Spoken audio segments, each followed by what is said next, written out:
First of all, this tractor needs some TLC, so I'm going to fix all that up.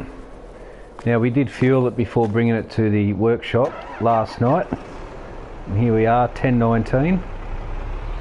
That cost us a hefty sum, so we'll get this harvest underway now.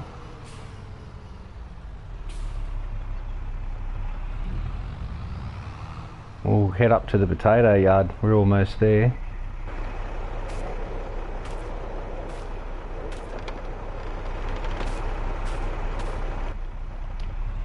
And off we go. Should be a good day, nice and easy.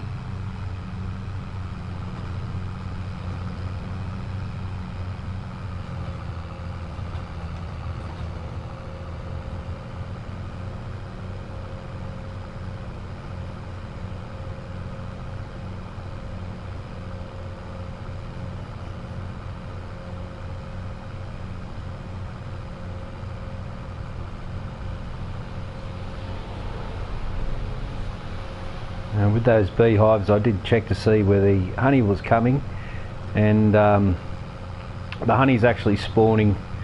I discovered where I'd put down the spawn, where I'd moved the spawn marker to, and it's at the regional distribution centre, so that's pretty good. It's close to the warehouse, so I can just move them inside straight away. It's the potato field on our left. It's bigger than what it looks.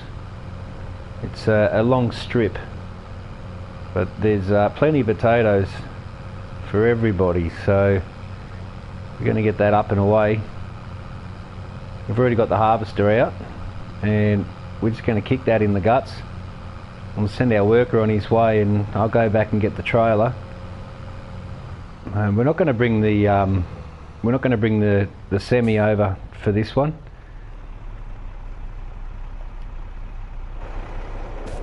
And we'll just fire this up.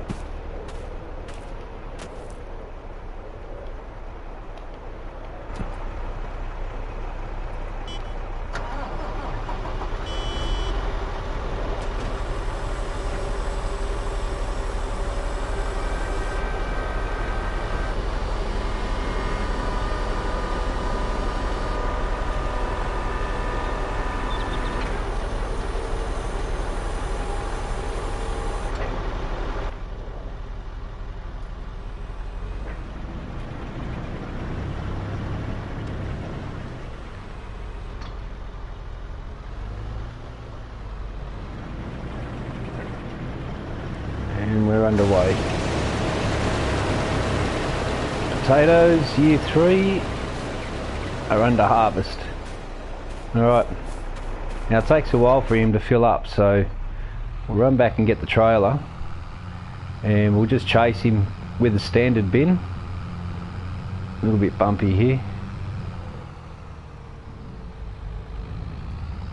And it should be a pretty easy going harvest. We're going to put our potatoes in here, and then we'll bring the semi over when we go to sell the potatoes, load them up from that silo, and go and sell them. So we will do a price check. How's fuel's good, it's just been serviced, so nothing should go wrong this harvest, hopefully. I do say that, something always does go wrong. But, see how we go. I am going to speed time up as well for this harvest, so today we've got to put that stack of straw bales away, and I've got to do some grass baling as well, but we'll get these potatoes done first.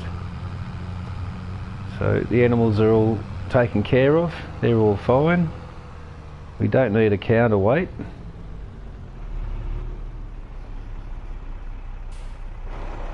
Just open the shed door up.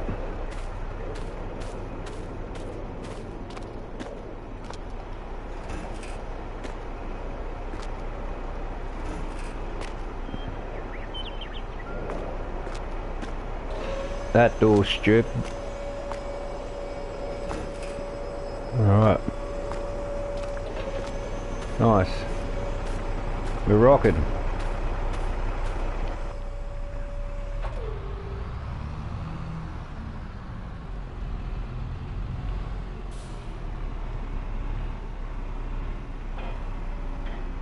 And off we go.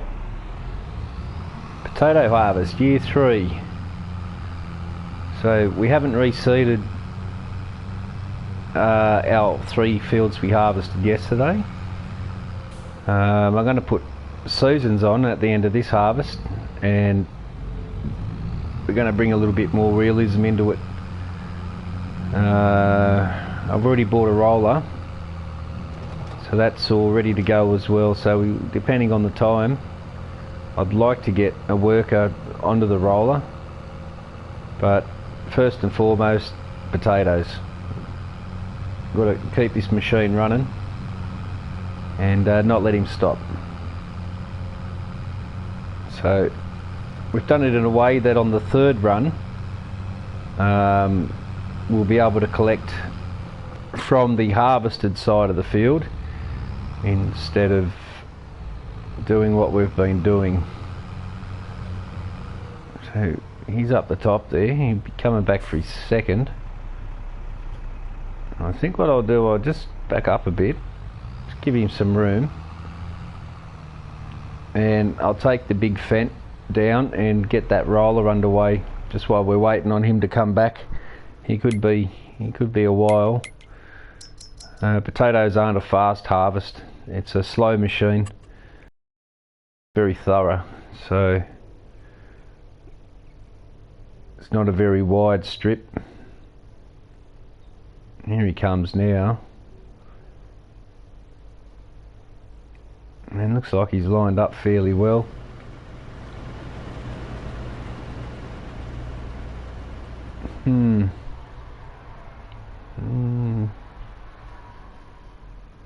We've got a beehive here, we've got one over here, so there'll be a little section in this area where it's not as high, but then we've got the beginning of the field and down this section and another beehive here, so it's going to be a fairly high yield of potatoes. Again, we did potatoes last season too, the opposite field though. This was sugar beets prior to this, and he's looking good. Tell you what, I'm going to chase him on the turnaround. He should make it up the end there before having to empty him out.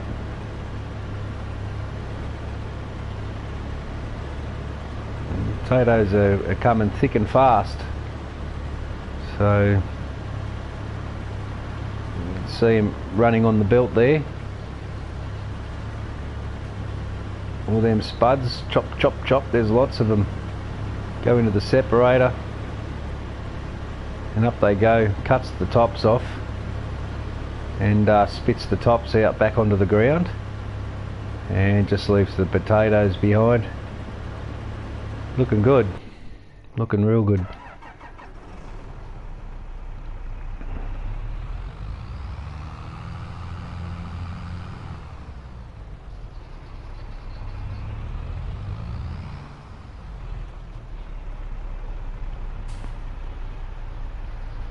I'll just prep this up and we'll go and jump in with the worker coming aboard, son. There we go.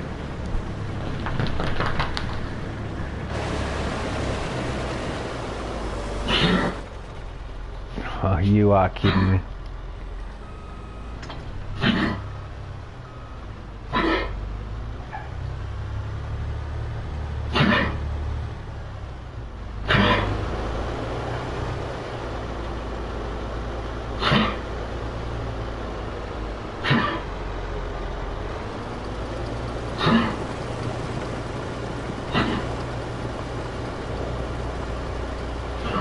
There's a lot of potatoes here.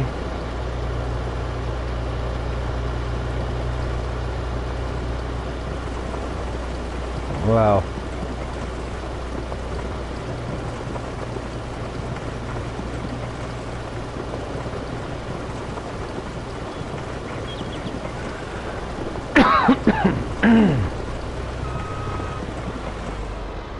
That's a lot of potatoes.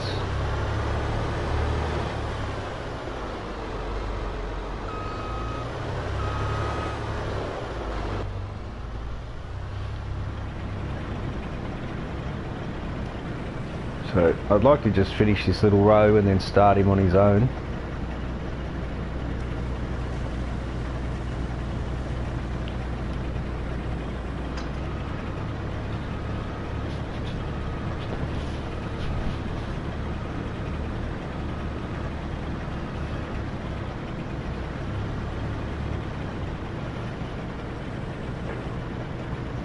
And we'll set him off again. Here we go. Money, money, money. Awesome. So this shouldn't be too hard. Got a little bit of time between the run down and the run back. Hopefully you won't stop short every run.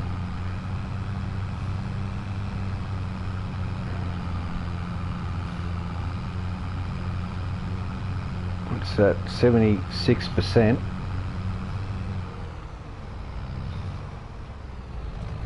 So we'll unload this and we'll get the fent and we'll reset the fent to the workshop. I think that's him there.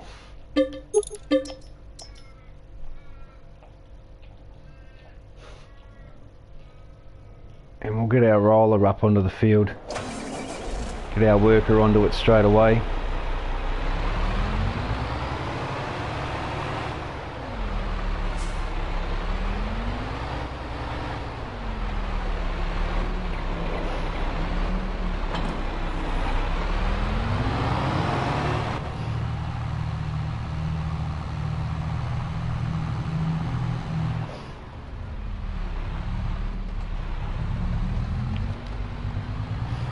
So we're going to go down to the first field that we harvested yesterday, the first field we harvested, which I just said twice, which was the oats. So we'll get this guy heading out over there, and this bloke can work all day rolling the fields. The potatoes are underway. And we've already got one trailer load out of it, so it should be a pretty cruisy day.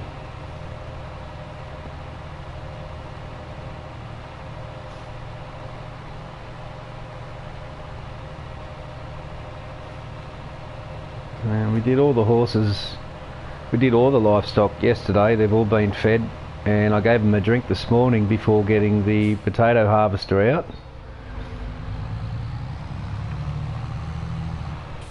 We'll actually take the back road, it'd be much quicker to get out there. I forgot to re-sow that, but I'll wait till I turn seasons on at the end of this harvest before we go ahead and do that. And that should bring a little bit more realism into it.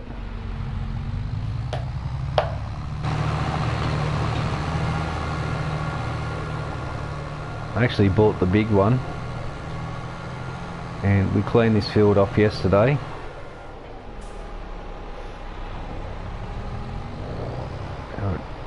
It's quite a wide roller.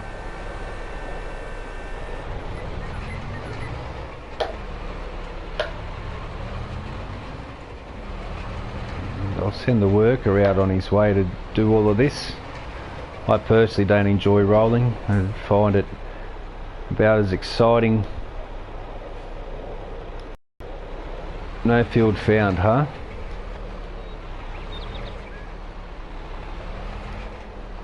Righto, well,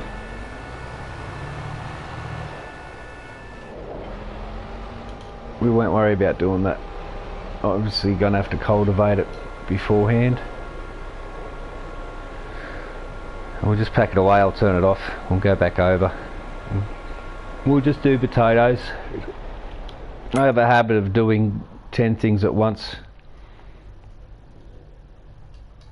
Oh, we're going to save, are we?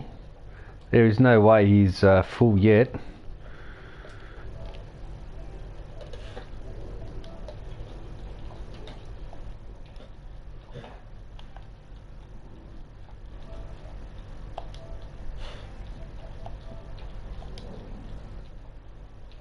can you play? Hunter Wheeler, are you in GMT +8? Are you in GMT +8, Hunter Wheeler?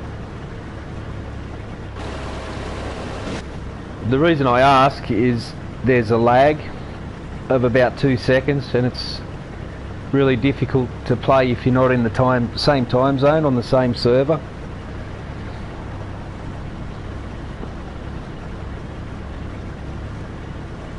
The time zone is GMT +8, which I'm in Australia.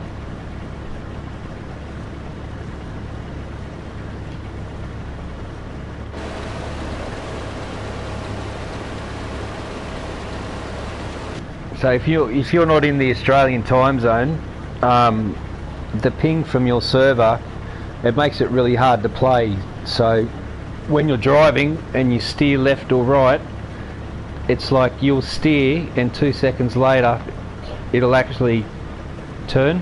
Yeah, it's pretty bad, mate. I've played with people in America, I played with people in Canada, I played with one guy in Malaysia, and he's on my time zone. There was no lag. But with guys from the USA and Canada, the lag is incredible. It's extremely difficult. You can't really play. It's frustrating. So, like, if I was to turn left now, there would be like 2 seconds, and then the vehicle will turn left. By that time, you've already missed the turn off. And yeah, it's not much fun, mate. Oh, he's gonna stop short.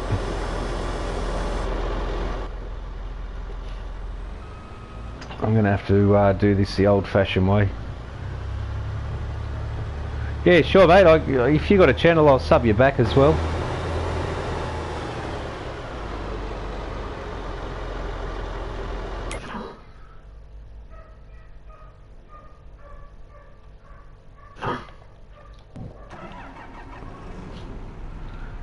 Yeah, it's something to do with the servers that they use. You know, it's not the PS4 server; it's the actual server from Farm Sim. It's and that's why they try and get you to buy or to rent a monthly server from third sources, because there's no lag with those servers. Yeah, it would have been good to have you on, mate. I do have this on a multiplayer server, but can't get anyone to play because they come in and within 20 seconds they're like, what? I steer, and then it's 2 second lag. They end up leaving like straight away anyway. So yeah, and I'm not going to spend money hiring a server. So yeah, I'm kind of limited to playing with Asia, Asian region, which 90% of people are either US or Canadian that play, and so it kind of makes it hard.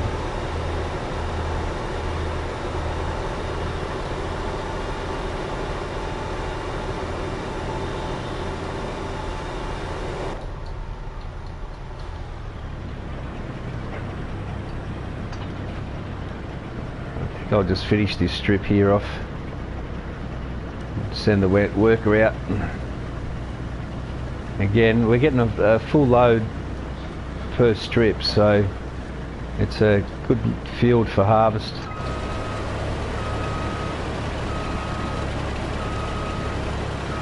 Yeah, I mean, I'm not. It's, to me, it'd be a waste of money to hire a server. Like an ongoing monthly bill, I think it's about around the $40 mark a month, just to play Farm Sim, multiplayer. It's very difficult.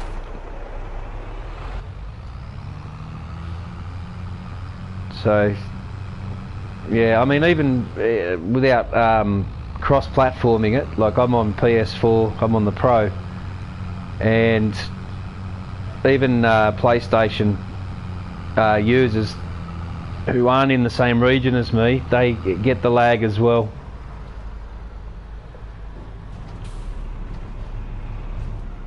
So it's something I wish that Giants would have thought about, but as usual they leave everything up to everyone else. They'll give you the basics and that's about it.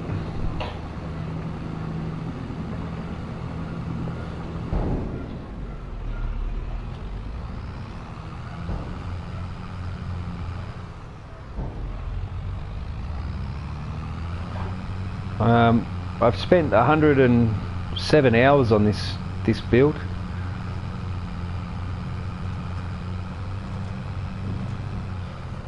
I'll just show you the stats if you want.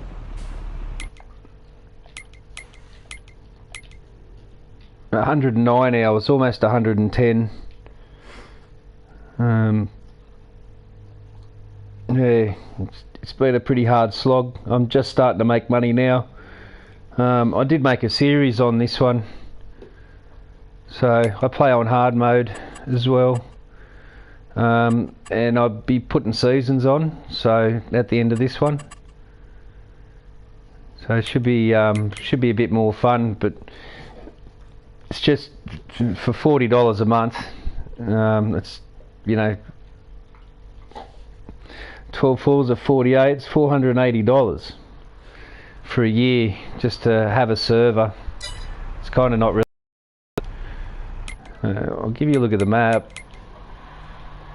These are just the fields I've got here. I've got town and that. I'll spawn at the shop and I'll just give you a quick flyover of the map. So this is the shop here. It's no man's land map. And over here to the left, it's just got the fuel and the workshop. Yeah, it's no man's land. The map's no man's land. TMR production. We got silage production. Straw, grass into straw there. We've got the grain mill. The tailor shop, sugar mill. We've got the dairy here. I've put 110 hours into this map now. So yeah, this is the supermarket, and I've just done a lot of detailing and stuff. There's an empty lot here. I'm just waiting on another mod to come. A farmer's market, bakery. This is the regional, well, this is the truck yard. This is where I keep all my trucks and trailers, just in here. The white one's an auto load. These other two I use on this distribution centre here, and I park on the door, open the door up, and you can manually load and offload and go in. I don't know if you've seen this workshop, but I put this ramp down here and I can actually drive in and out of the distribution centre. This holds a couple of thousand pallets. Like, it's monstrous. It's absolutely huge. It's a great mod. All the doors work, all the dock levelers work, so when you put your trailer on, that red lip there goes up in the air, folds out, lands on the back of the trailer, and you can drive your forklifts or your tractors on and off the back of your trailers. So that's why I've got different trailers here. So these two are real trailers. This one's an auto load. I don't use that very often. Well, I actually don't use it at all anymore. I could sell it. This is all a touristy area. We got hotels up on the hill there, and this is just the foreshore. Just like touristy, you know, with the sweet shop and all of that sort of thing. And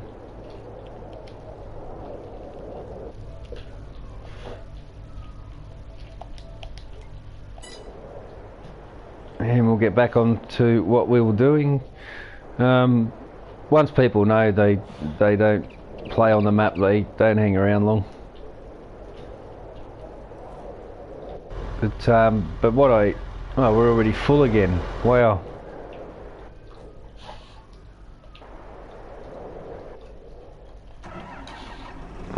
We'll go on offload.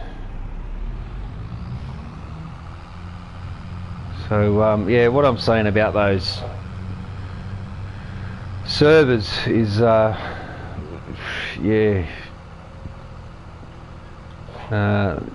it's not worth paying the sort of money for $40 a month to hire a server that's going to accommodate across the region, across the globe, not just my region.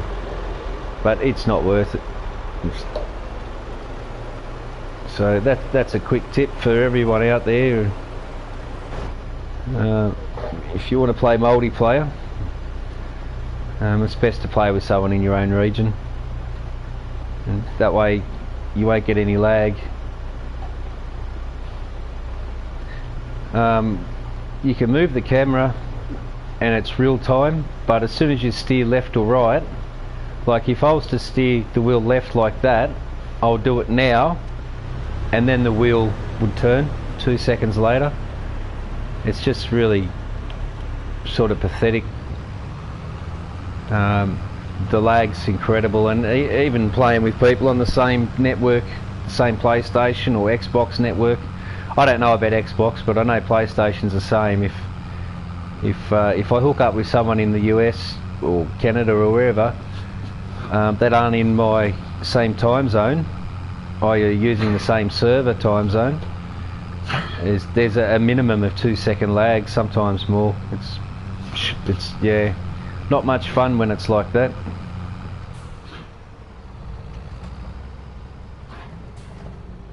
I mean, Giants did a good job at selling it, but they failed to mention all these things that go with multiplay. So they don't tell you that you're best off spending money using another server, and because their servers aren't any good, Giants don't spend money on anything really. So yeah, you can't even get help from them. You send an email and they don't reply for over a month back to you.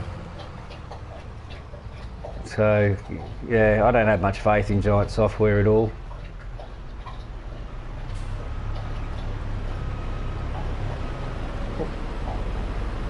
From my experience, once they've got your money, they couldn't care less any further.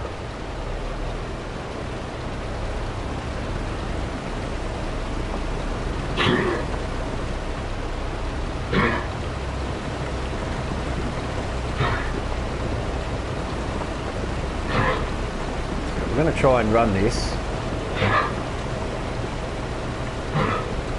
at 10.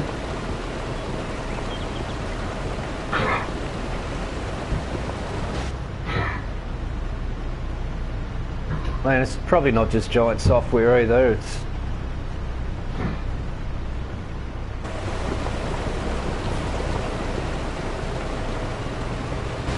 well, actually it is just Giant software, because you know, I've got heaps of games, and when I play multiplayer games the servers are real time, and Giants, they don't spend money on anything at all.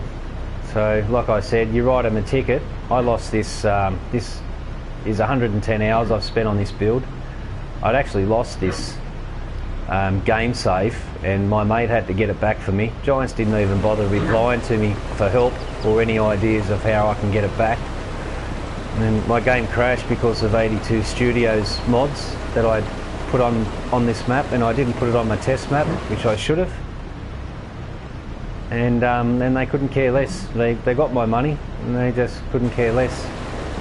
And I don't have much time or respect for Giant software at all. And they're very unprofessional as far as I'm concerned. Very unprofessional. And if not for the modders, they wouldn't have a game today. I can guarantee that. Modders are the ones who have been keeping this game alive. This game would have collapsed and they would have gone broke a long time ago, Giants. But I don't think they treat their modders too good. And when I mentioned 82 Studios, I'm not bagging 82 Studios out. I mean, anyone who's seen his mods know they're fantastically built. But being on PlayStation, PS4, I'm on the Pro, crashes my game. And the very minute I download it, and I bought the trailer and the TLX truck, and it crashed my game, corrupted by files. So, you know, my opinion, his mods are too good for console or for PlayStation consoles, and would probably be best for him to have his mods left on PC and Mac, I guess. That would be my suggestion. I've also had problems with another modder, but not in FS22. I had a problem with Lancy Boy mods in FS19 that would crash my game. But I've got one of his mods on here and it hasn't given me a problem. No frame drops or anything. But just the moment I put the TLX to buy it from the workshop, the game started playing up. It did drop the vehicle after I'd bought it, and then the game just crashed before I even left the workshop. I couldn't work out what went on, so I went to reload the game again and my files were corrupted. I actually made a video on it, and it's called Giant Software Are At It Again. That's what it's called, and you'll see what happened. And I went without the game for 4 days, and my mate Dozer, who's a bit of a computer whiz, he came on, he was able to fix it up for me. And I got my files back, and the first thing I did was uninstall 82 Studios mods, and I haven't had a problem since. So there's no doubt that 82 Studios mods crashed my game. But like I said, I'm not blaming 82 Studios, because at the end of the day, modders make mods, and Giant Software own their mod hub, and Giant Software do their testing, and Giant Software okay the mods, and Giant Software release the mods in their mod hub for us players to use it across the board, and Giant Software wipe their hands of any mods that destroy your game. So that just tells me that Giant Software have no idea how to test mods, and they don't know what they're doing. And that's what I said, they're very amateuristic, and they don't spend a cent on anything, and they don't care for service, because when you contact them through their email for help, they're nowhere to be found, unless of course you're going to buy one of their DLCs. Well, then you'll find them straight away and they'll reply to you immediately. So if you have problems, they don't care, and that's just the way it is. I think they're unprofessional and very amateuristic, and that's my take on it. But all in all, I've got the gameplay back. 110 hours and 5 minutes, and you can see on my stats there, it's been a complete legit build. And I've made a whole series of this realism build. It's called FS22 realism build, and I made 27 episodes, all from start, and no cheaty cheat at all, just 100% legit.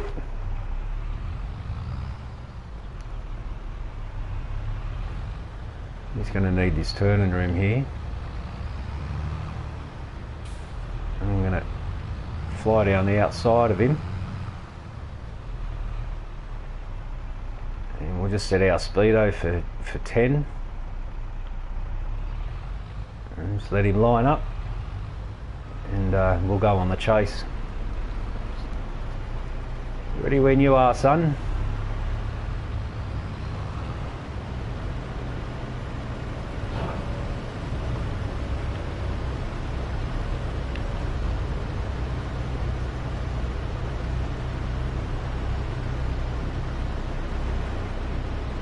We're almost there.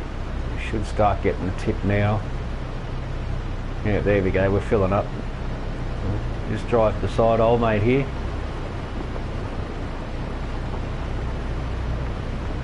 The Ventor 4150. Doing a real good job. We're starting to run a little bit quicker, but we were collecting in front of the bin, so just pull it back to 9. And we'll up it again. It's just because we're going downhill.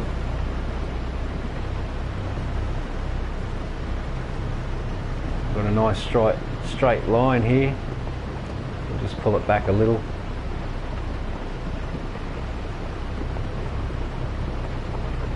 And we'll get onto it again.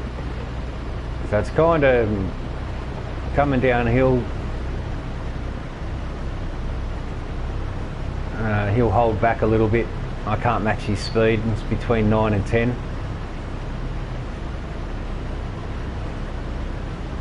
And then up the hill he should slow down a little.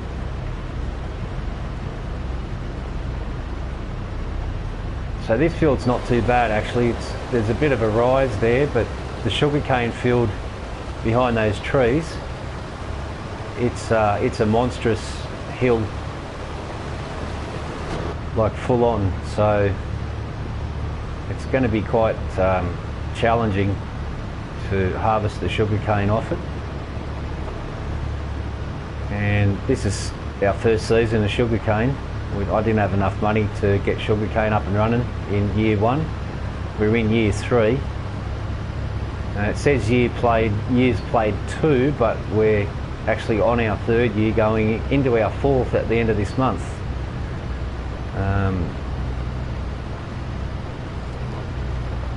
So yeah, there's a whole series of this.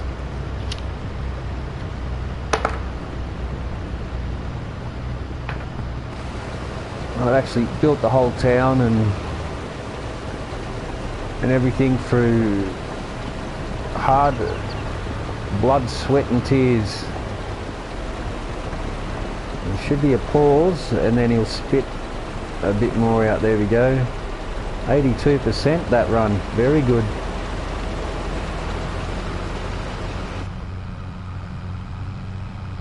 And we're getting almost a full trailer per run. And we got a lot of potatoes. Let's just see the prices of them at the moment. Oh look, they're down on food again. They eat a hell of a lot.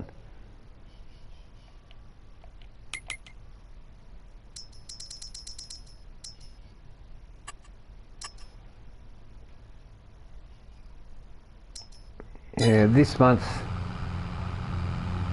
and next month. So either today or tomorrow is a good time to sell the potatoes.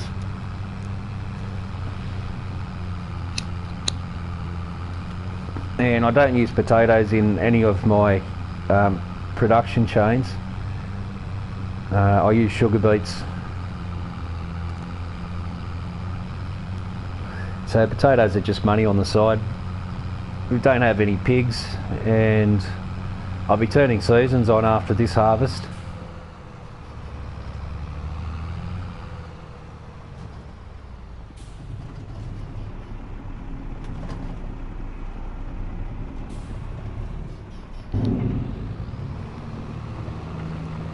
So that should bring some more realism into it.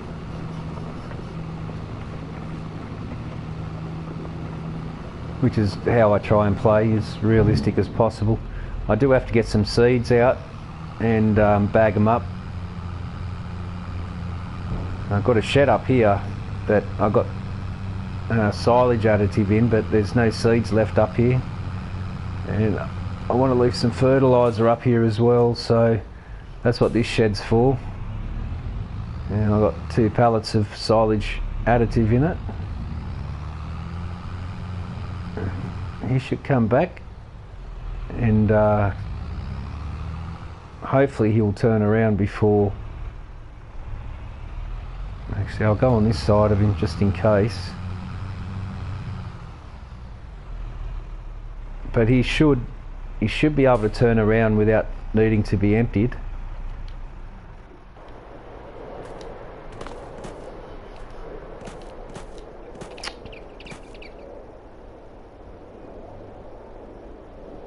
And I've got the front end loader on it, and the bale spike, just because it's so hard to detach from this tractor, it gets stuck to it, and you have to reset the vehicle to actually disconnect it. Sometimes it'll disconnect, but most of the time you just drag it around with you everywhere. Well, he's costing me $1,000 an hour, this bloke.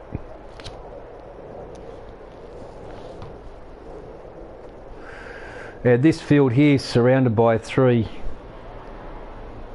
beehives. Got one there for the centre, which the bees do reach. Got one here for the top end, and there's one down the back for the bottom end. Yeah, he's made it, so that's good.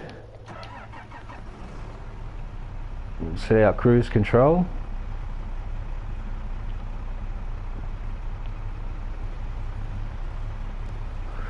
Just let him turn around.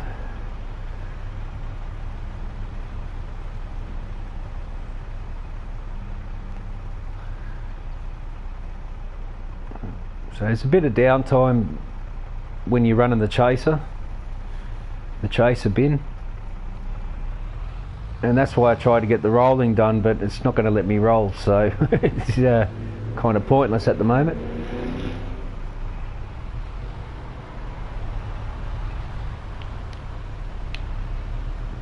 We'll just slowly catch up to him, let him know we're here.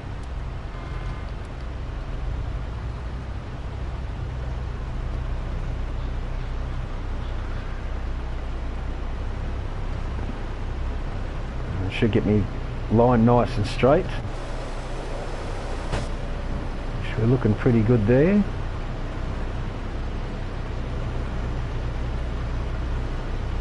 Back it off to 11, and we should be collecting now.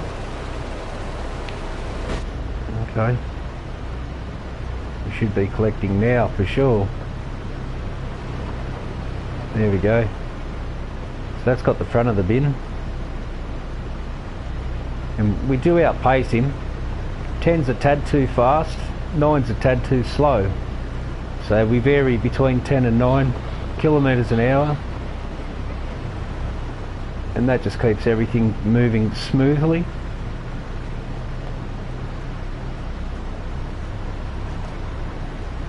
So about here I drop it back to 9.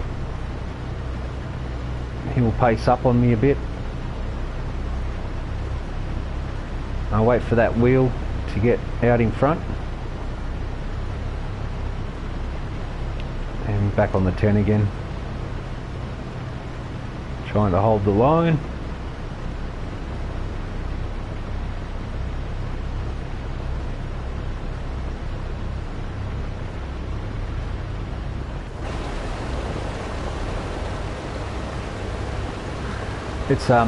It's not a big, well, it's bigger than what it seems, this field,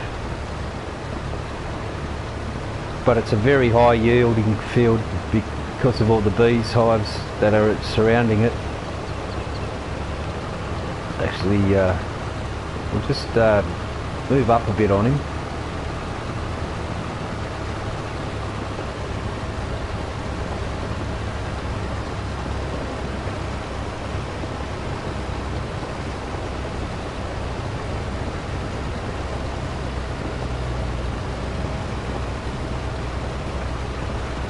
And I find if I chase him all the way to the end, then when he comes back for the turnaround, I don't have to wait too long, and we can chase him up the hill each time.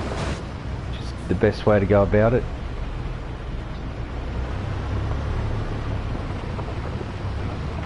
Oh.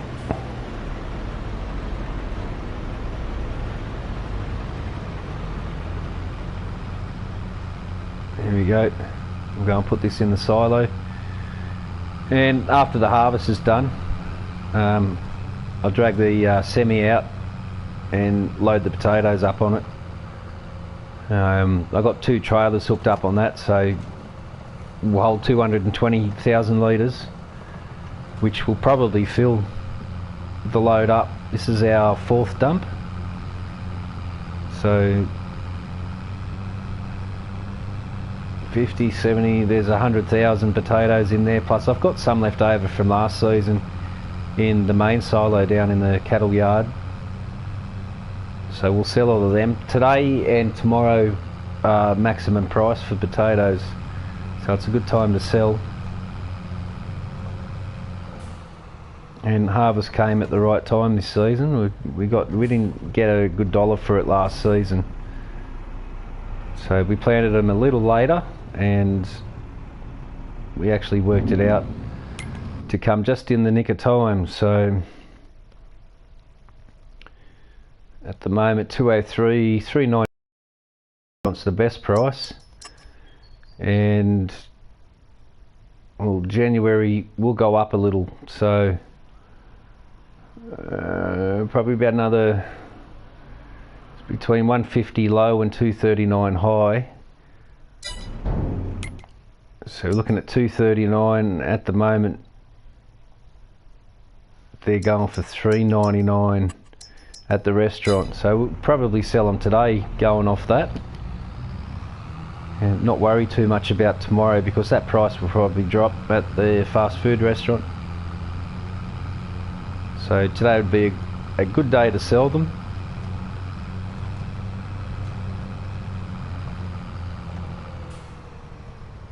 And we'll just wait here lined up. We'll turn that off. We'll jump in the semi. Where are my trailers? They're over here, aren't they?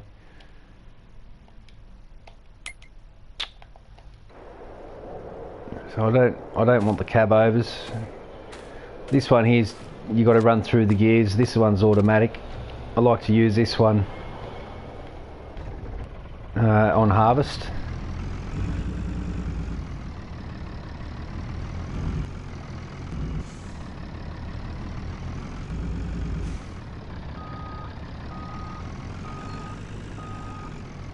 Ooh. Yeah, we're a little bit off. Should be here lined up fairly well now.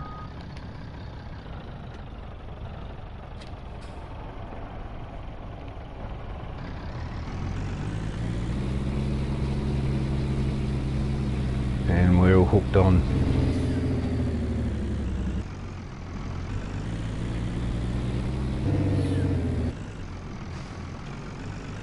Yep, no worries. Good to go.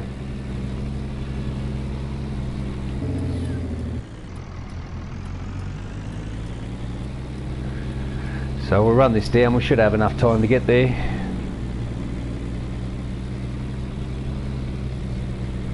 This thing builds up speed really quickly as well.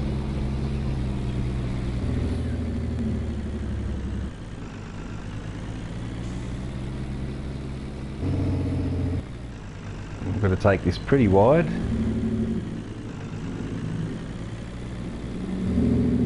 And then late hook turn it. And we just get around this fence, as you'll see in a moment. That rear trailer only just clears that fence, which you couldn't see there.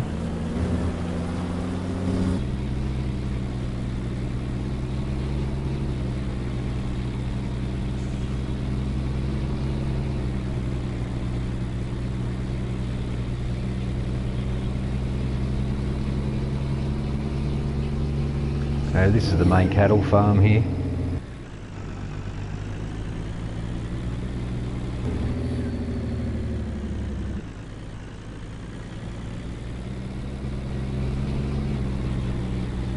Fuel's good. We've serviced it a couple of days ago.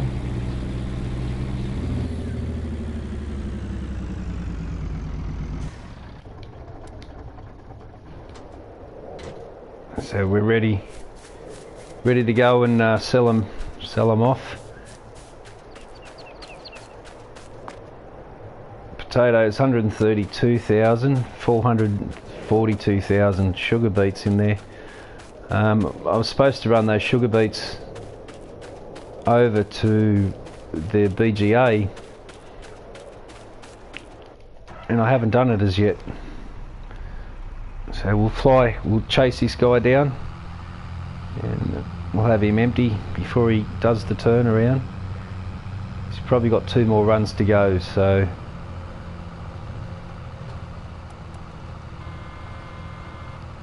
just let him know we're coming, and we'll pull it back.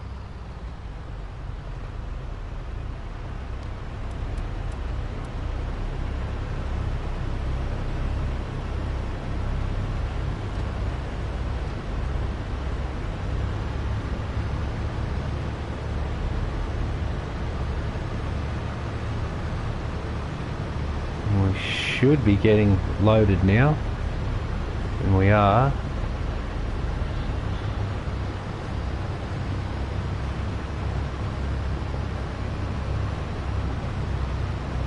We'll just get a little bit closer to him, I think.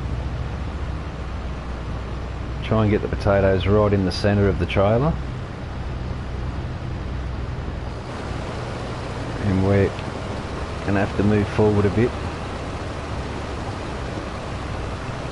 Right, we're almost at the end of the run anyway, so it doesn't really matter.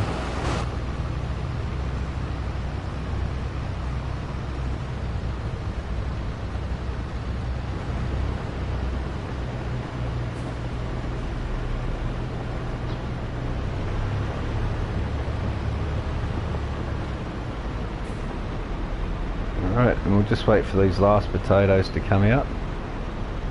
That's it there.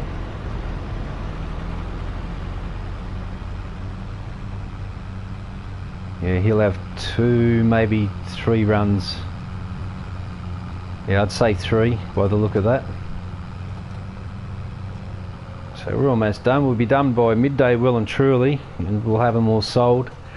I think I might do 1 or 2 runs of the sugar beets. We'll see what price they are at the moment.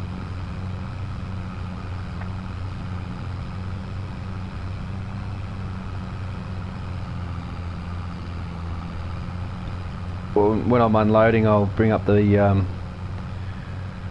sales menu. We'll have a look at sugar beets as well. I know I'm going to sell potatoes today for sure, so we've got that ready to go. Trucks there.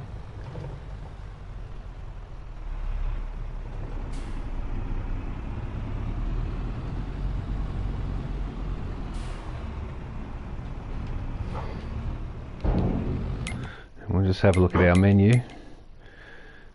Sugar beets. Yeah, also today between 95 and 148. So we'll probably run.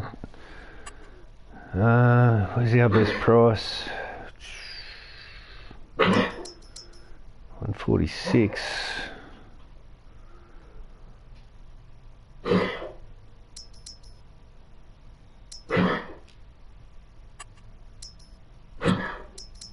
And the restaurant, I think we'll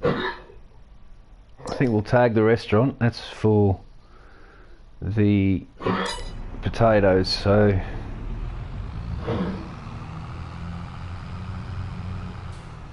I've got enough time at the moment, so I think I might just load the front trailer, get the potatoes out of it whilst we got time.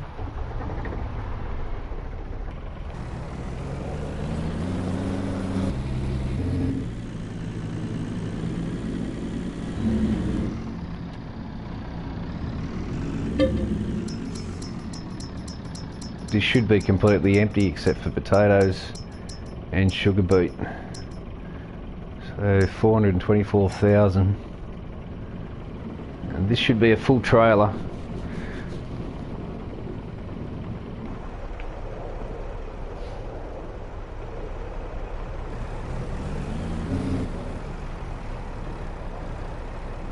We see he's just left to go on his run, so he should turn around soon.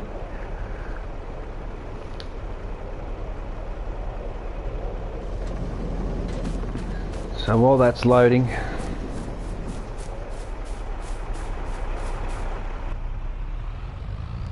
well, I don't want to miss his turn.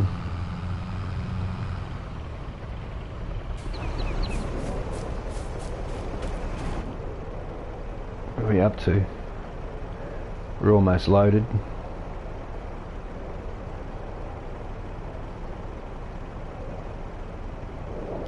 So that's a full load there.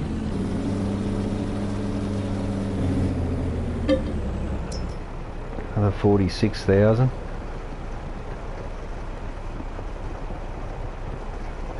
Well, I probably should have taken the sugar beets, but not to worry.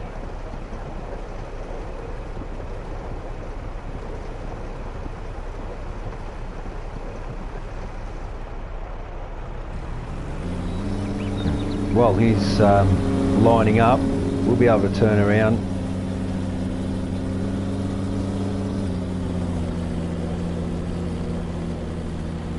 And we'll just kind of park here.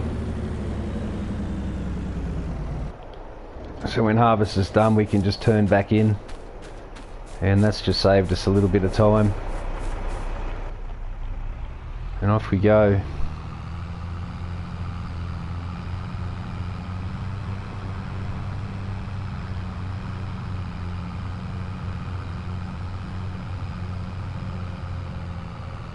I actually enjoy the chase a bit more than what I do harvesting, so I'll just come up on him at 20, let him know, and we'll get one more row. I think there might be a fraction left over, which I will get to.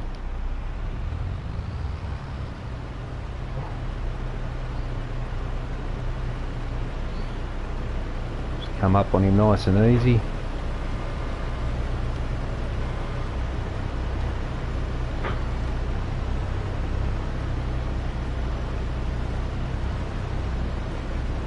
And we're loading up, so just keep it about here somewhere.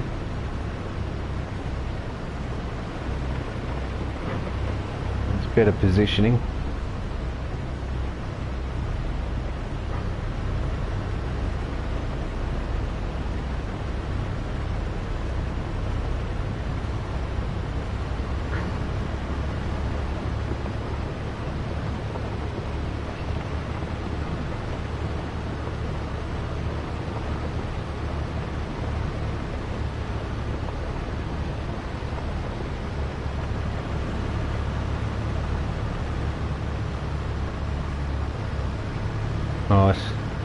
Nice and easy, no stress this harvest.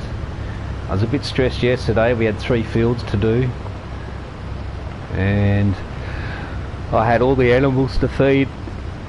The sheep were completely out, chickens were completely out. We ran out of silage, so I had to make a few runs to and from the production. I just wasn't quite prepared for such a busy day, and it was a crazy day.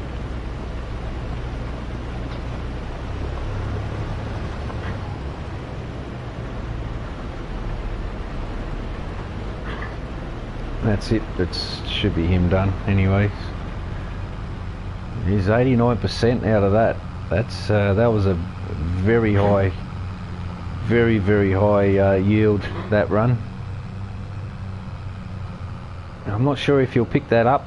I think we might have one strip left over. I'll probably do that myself, I guess. No point hiring him to just do one row.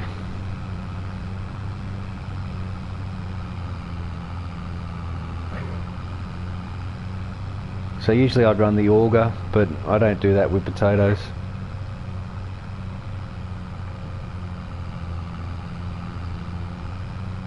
So it's the same thing really, it's just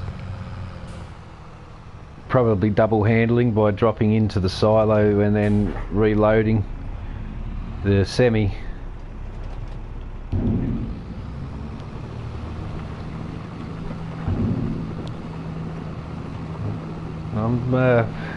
I think we're going to have some potatoes left over from the 2 full loads as well, so yeah.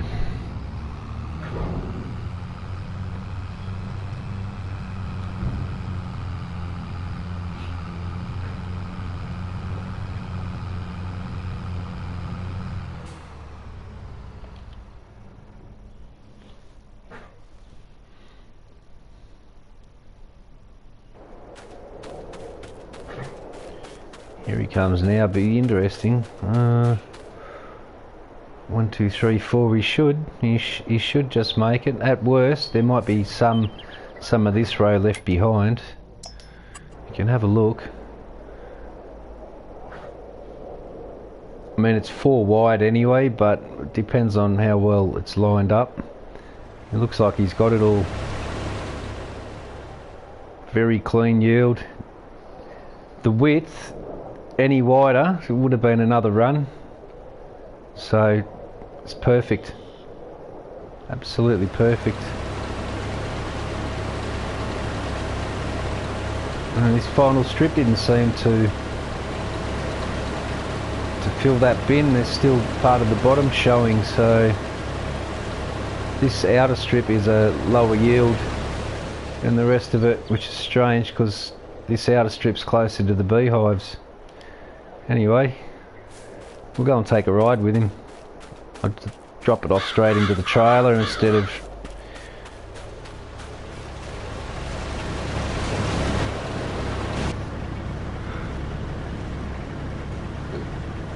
blocked by an object, eh? Interesting. You can see the potatoes running up the chain there. So they get topped before they get onto the runner chain, which means the leaf cut off and you just got the potato left behind. So that's it.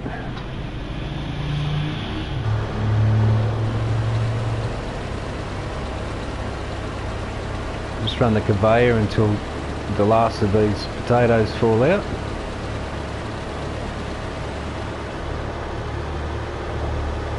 And that does us. That was a pretty good harvest.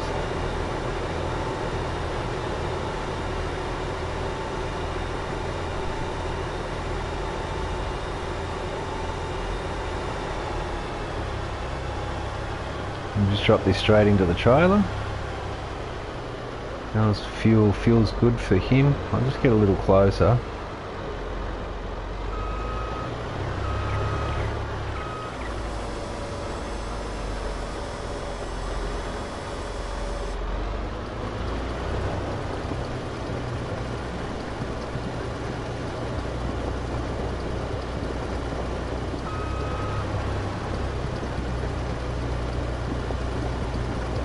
And we should get some good money for it. So like I said, I do play on hard mode, so the money's nothing like it is when you play on easy or standard. On hard mode you've got the lowest price that you'll get and the most expensive workers and machinery costs. So but you know, once your farm's established, you don't need $50 million, you know. He's just don't need it. My map's almost done. All I've got to do is put residential down. I should have folded this away, which I will do.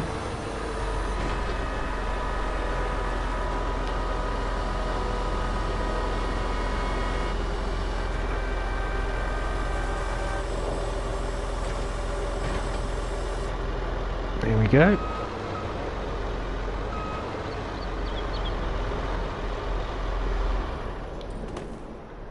And that is the potato field done. Let's go and sell them. I think I'll sell the sugar beets as well. I was going to run them to the BGA, but probably not.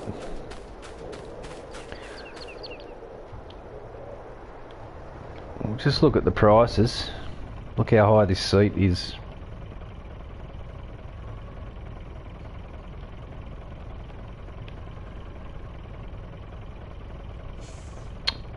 There's always a problem.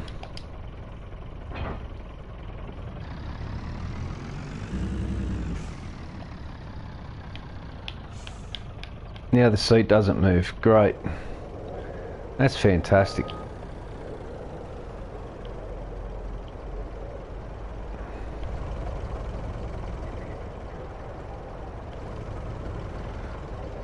Look, it's just bugged out. Look at it. It's ridiculous. The bugs in this game are pathetic. Absolutely pathetic, these bugs in this game.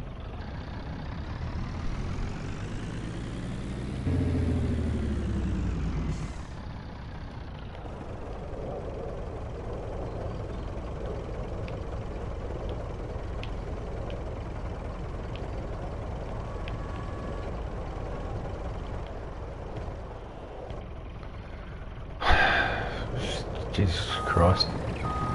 That's what annoys me about Giant Software.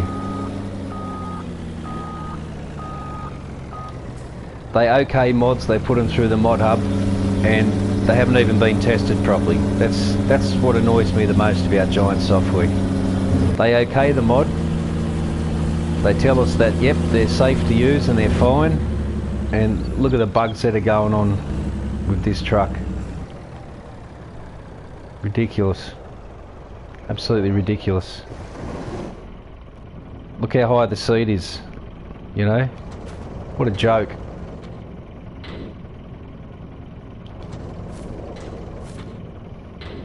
An absolute joke.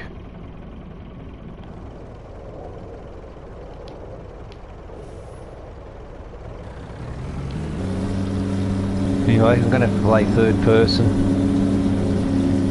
I'm going to go and sell these. I think I might cut through the truck yard. Just run this at 45.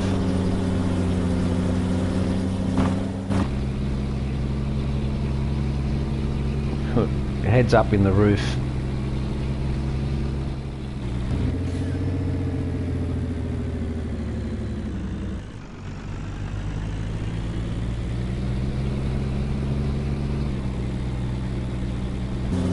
So frustrating.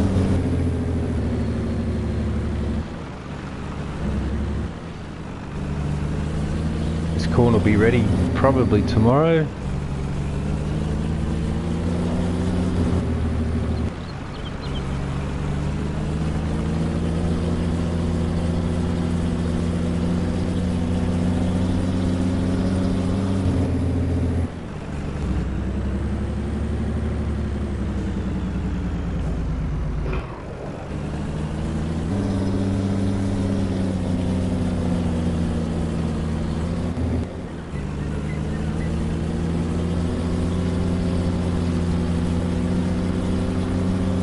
It's going to be real tight to get into as well.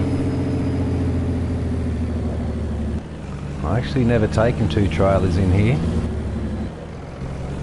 Let's hope I don't get stuck. It's not looking too crash hot right now. Yeah, I thought that would get hooked up.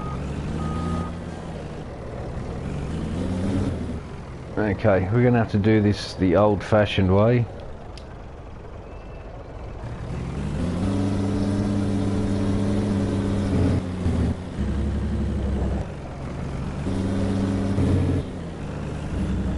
Trailer 1. Loading.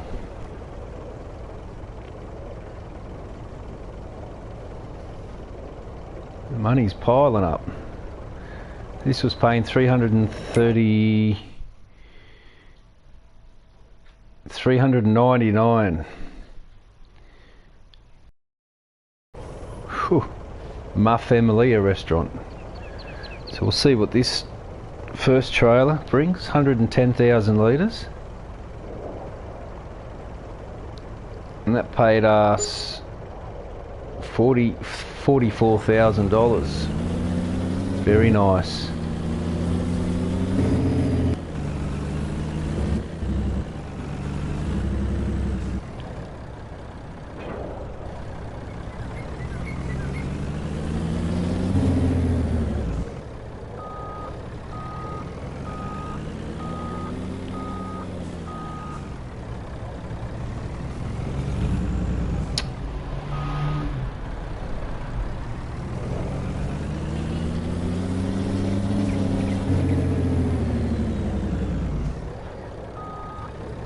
This trailer's hooked up too, so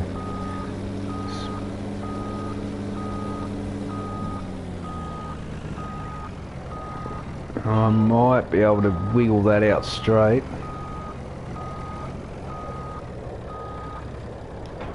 This will be a little challenging.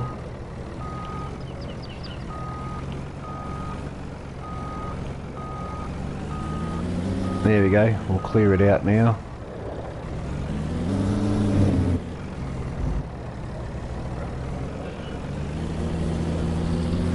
Sometimes two trailers. I didn't build these for delivery for two trailers.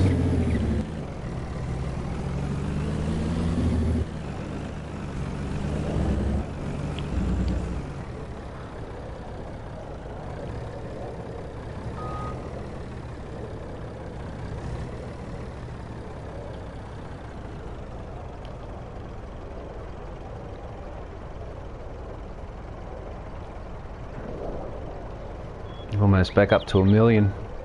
We'll be over 1 million when we sell the remainder of the sugar beet.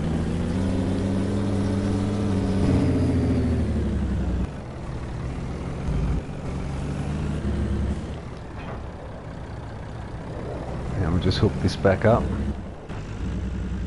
Look at this damn seat. Oh, it just annoys me like you wouldn't believe when mods don't work. And that's why I say what I say about Giant Software. That's why you always hear me talk not the best about them. Because they don't know how to test mods. They have no idea.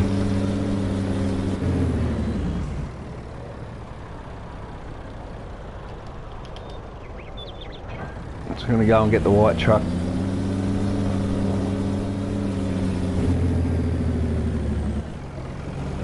Because I like to play in first person and I can't handle sitting up through the roof, you know, it just does my head in.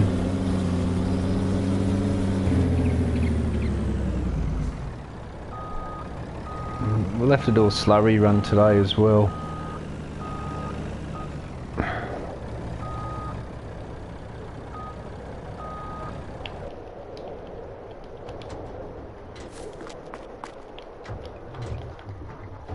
There you go, now we're sitting properly.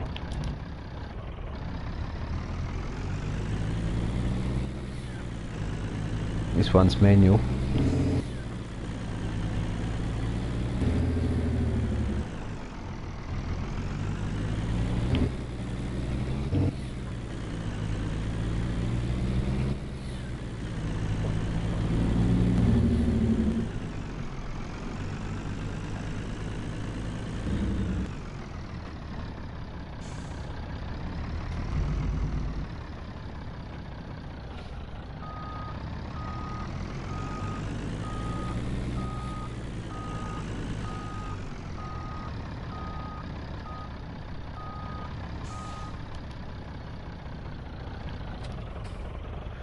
Alright, we'll go and get our sugar beets now. I think we'll go cut through the truck yard again.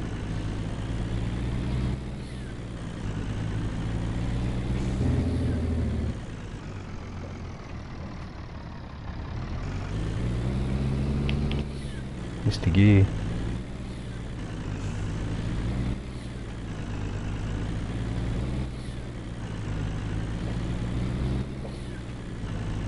Alright, good to go.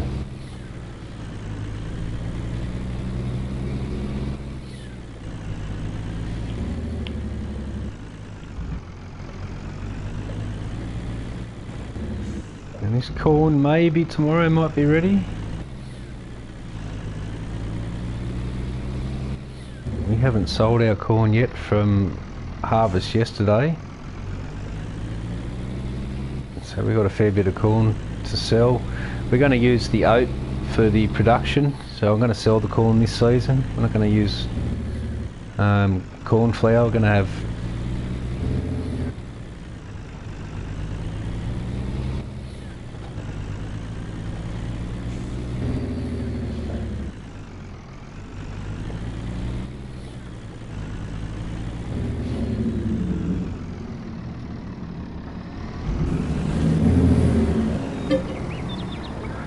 oh, we did get all the potatoes. There are potatoes in the main silo, which we're going to go to now, which is just down there. So we can,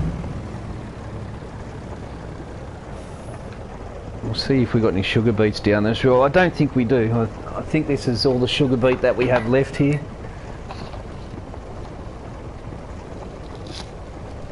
Very sure of it.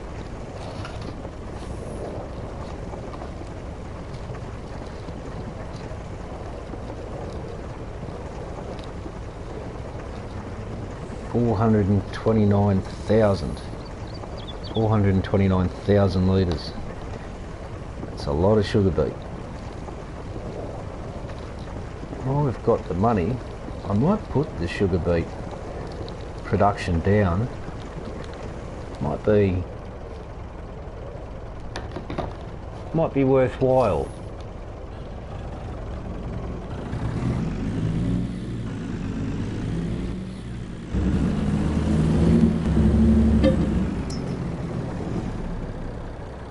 Just while that's loading, let's I think I've still got it. I'm not sure if I sold it or not.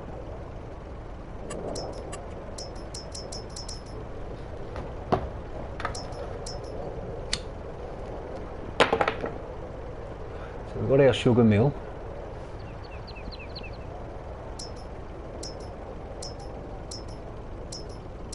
There's another one in here. I may have got rid of it.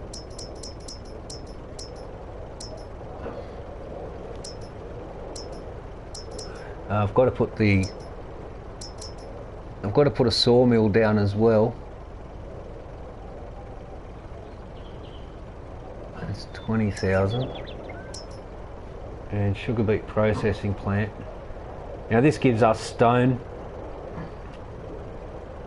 chaff and slurry. So will I do it? I don't know. I don't know. No, but I'm definitely going to put this down, and I'm going to build that today.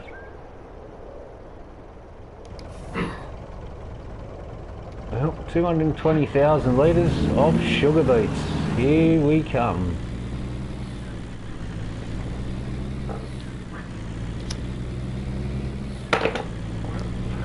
I'll take these to the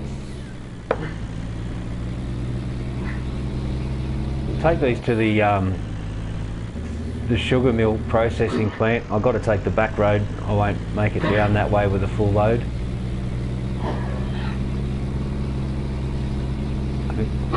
Got a little drive ahead of us, nothing too major.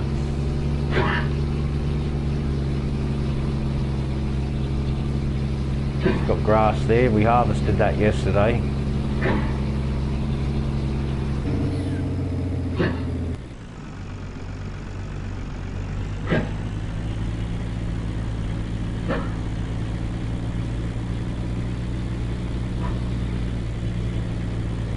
It's heavy.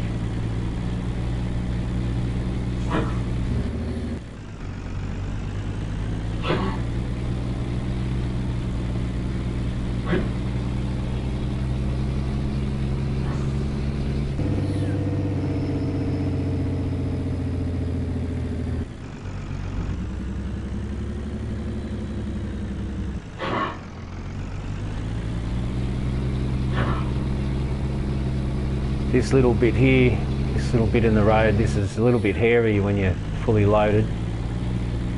It's a little off axis, as you can see, and then we've got to turn into it and then away from it. that rear trailer is the worry.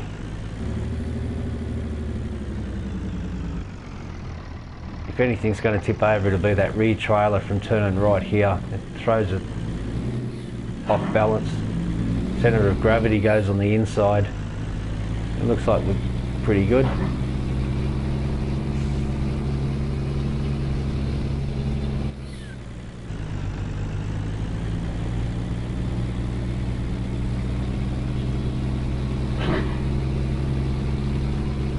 There's our roller set to go for when we turn the seasons on.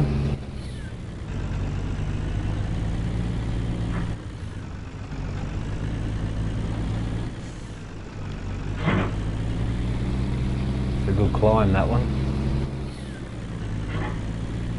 It's going to have houses up there along that edge cliff. I'll probably put some up there today, some properties. Small little town of a couple of houses, and then over at the BGA I'm going to put the timber mill probably to our right. We'll have that out here a bit. And that's our mine area. All our mining in there.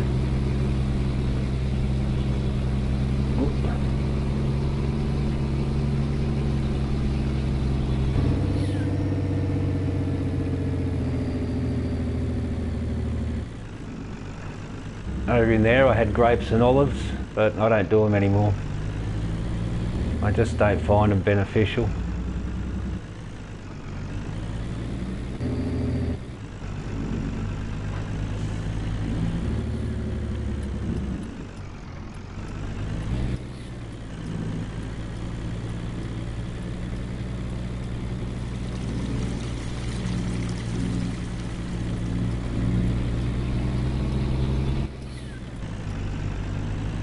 There's our sugar mill.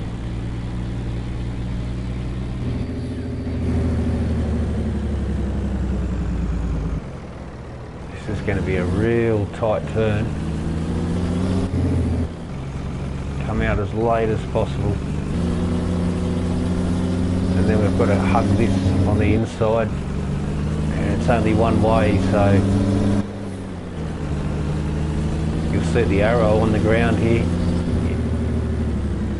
The way you're supposed to come in, and it's given the most room for the turn. It's a fairly tight little area.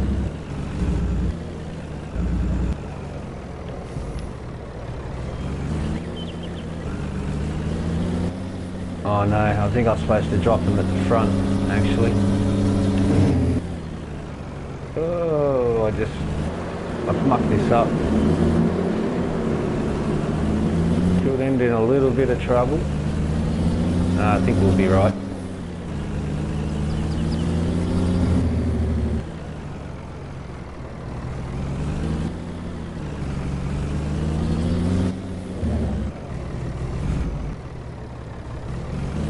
Oh, you've got to be kidding me.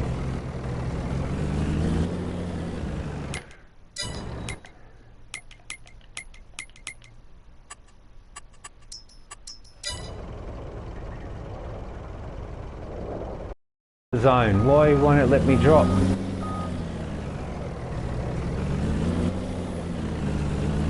The sugar mill.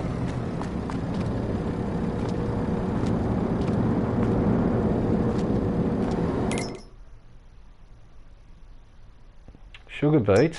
Let's turn it on.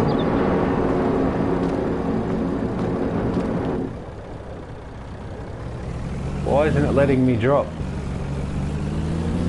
We're going to get hooked up. Please.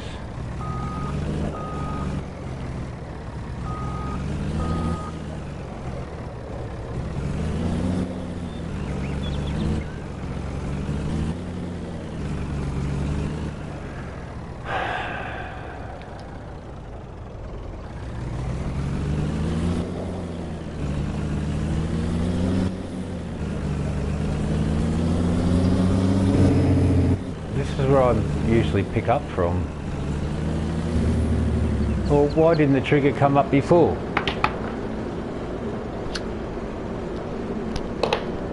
ridiculous. Anyway, pellets spawn at the other end where I'm at right now.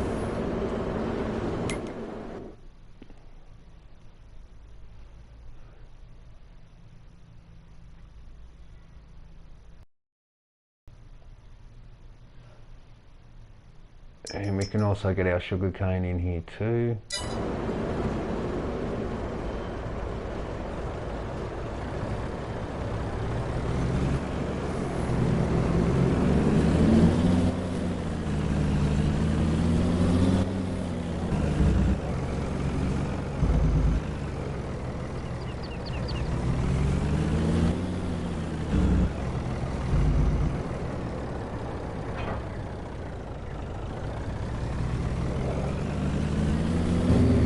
I was already lined up over it and it didn't allow me to drop it for some reason.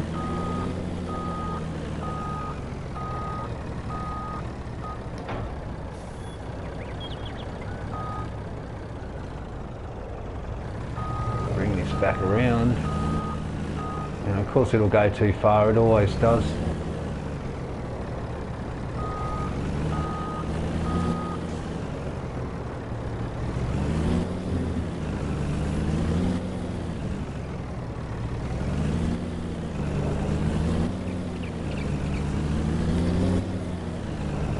Alright, we're good now.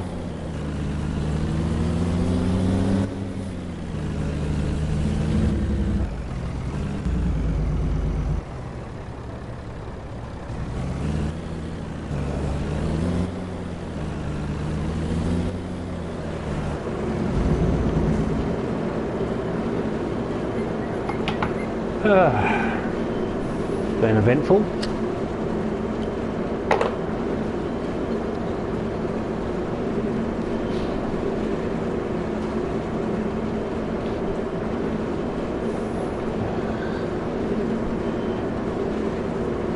Still got 2 more trailer loads of sugar beets, so I'll just see what the BGA, we might run them over to there. Where is the BGA? Oh, they've got to be cut, so I might put the processing plant down after all. Might be the way to go about it.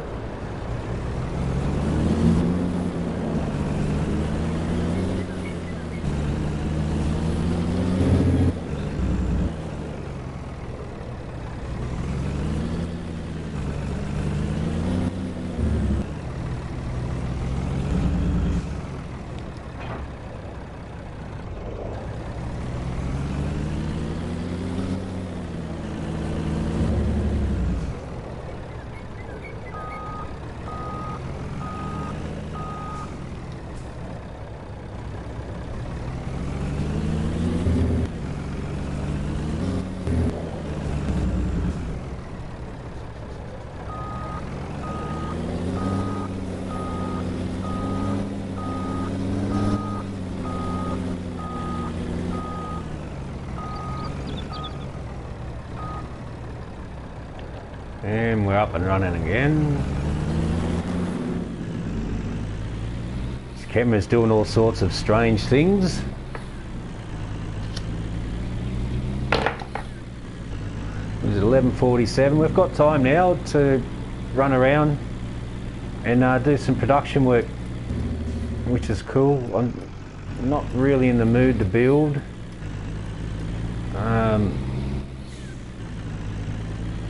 I will grab the rest of those sugar beets though. Take this second driveway, it's a little bit shorter going in.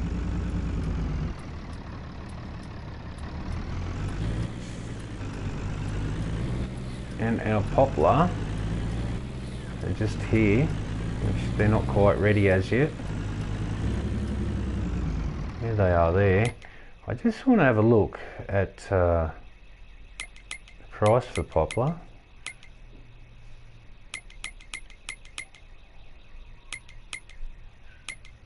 Where's my price screen?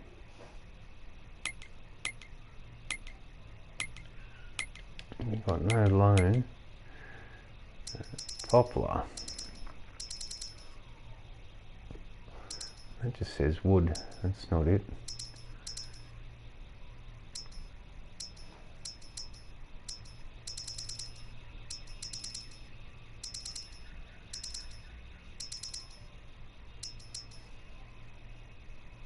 Wow. I have nowhere for poplars.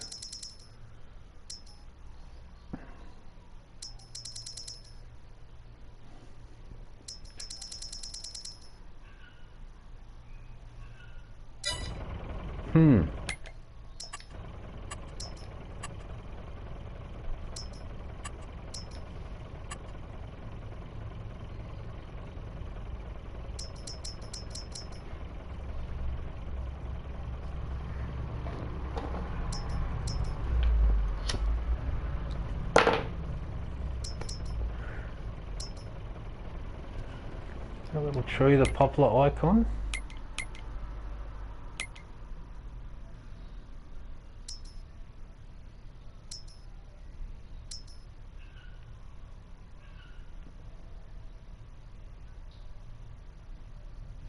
Oh, they are that is the tree icon, okay.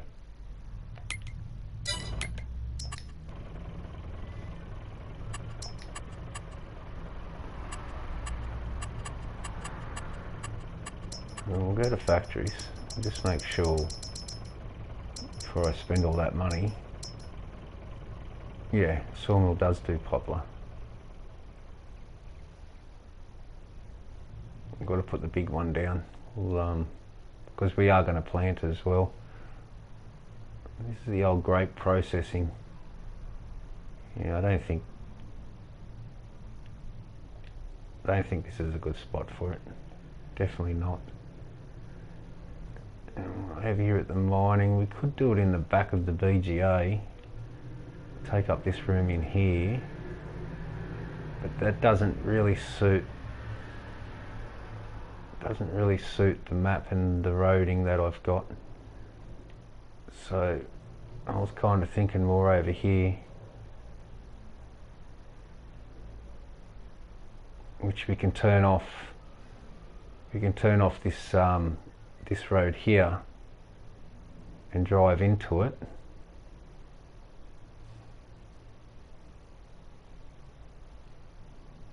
Probably have it down the back here somewhere.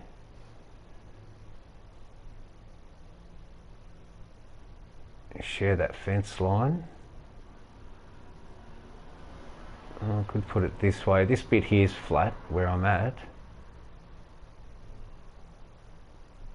So there's our wood chips. Our other cells are up that end.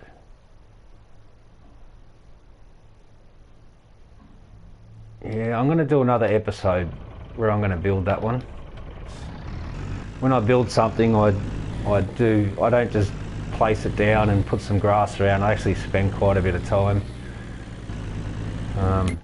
As you can see, with everything I build, you know, like I do high detailing and stuff. I make it as real as possible. Like these areas over here, the pub, you know, I sort of like deck it right out and sort of try and make it as real as possible. So, you know, there's even more detailing, like this nightclub slash restaurant. I go right in there and fully detail it right down to little details. Even though you never see it or come into it, I know that it's there. You know, pathways, and you know, I kind of think, put myself in the imaginary world that that's my nightclub restaurant and how I'd sort of have it set, and you know, or you know, like the sweet shop, you know, kind of how I'll set it up for people and whatnot. Just, you know, that's a diner. It's just more of a truck stop diner, takeaway sort of thing. The Ma Familia, like, you know, you don't use any of this. all you use is the driveway. But I just like to, yeah, I just like to, you know, make it as real as possible. Pallets and, you know, bits of old stuff, and, you know, frontal entrance, walkway, you know, just things like that. They make all the difference in the map that you build. Like the wool shed as well, you know, I didn't have to place this down. This was 15 slots or 20 slots. It's totally useless except for cosmetics. But it looks like there's people working in there. You know, it's like all these little things, it adds to it. Instead of it just being so bland, and instead of it being just a building that sits there, it's got something to it, you know, like a workers area out the back of the sugar mill, you know,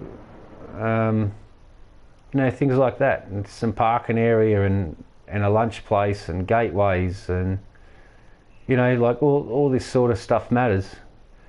Like, I'm going to put residential up here. I've extended this road up.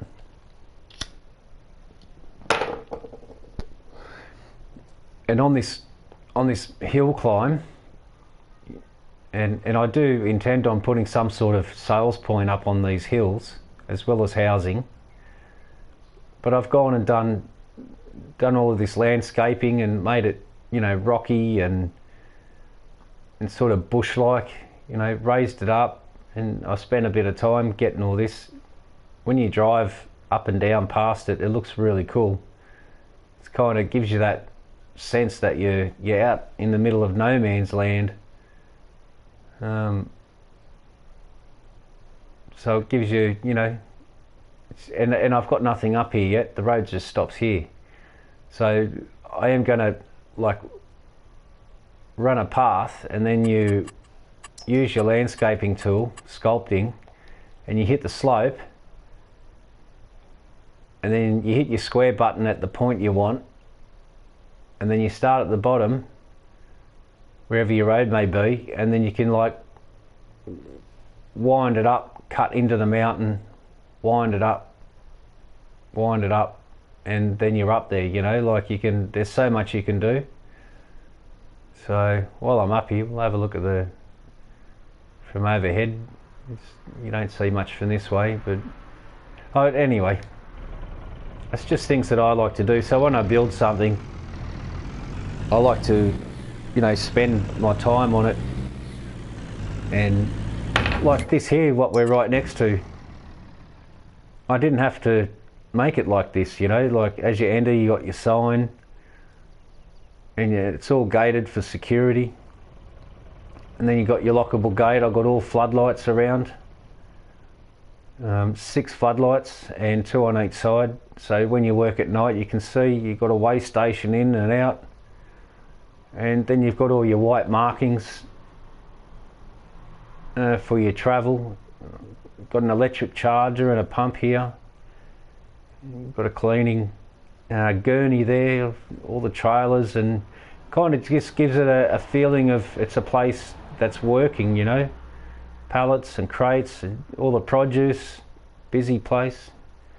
Some lunch area, you know, a bit of a garden there just to fill in that space. Another bit of a garden just to break these docks up. You know, got a sell point here that exports. So, you know, they load up the container, goes on the rail or the ship. A couple of industrial bins that come and get emptied, and some scrap from some of the racking inside, bins, and electric power box that runs all of our power. That's something else I've done on this map. I've ran power to every building. Every single building has power that runs to it. So, you know, it is what you make of it, and as much detail as you want goes into it. So, you know, that's what I like to do. You know, we've got power running from the main station, and all this power just doesn't magically appear. It runs all the way back up here to the main power box right here, which is part of no man's land shop, and that's actually the power station right there. So you know, all the power runs throughout the map using that. So yeah, I try and keep it as real as possible. And that's a big reason why I'm over 110 hours into this map build, and it's still not ready. It's still only halfway.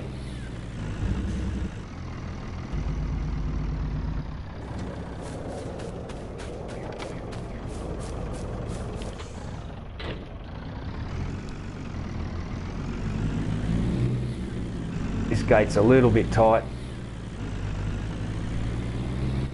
We usually get around here fairly easy.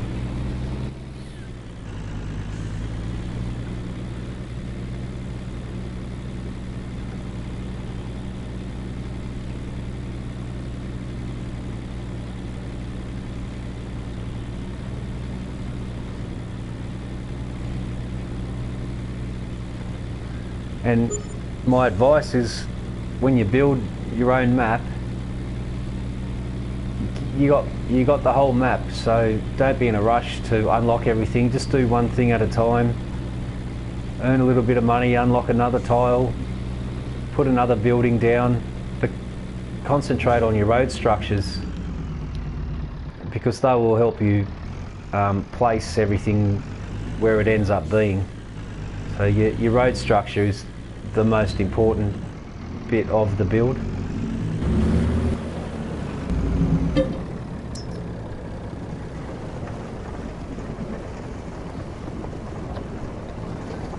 I mean, I still got trees over here that I'd actually cut down, and they're still littering the area. I've got some fallen trees here. Look, there's one there. Haven't cleaned it up yet, I just haven't had time. There's another two here. There's a couple in the truck yard. Just over here.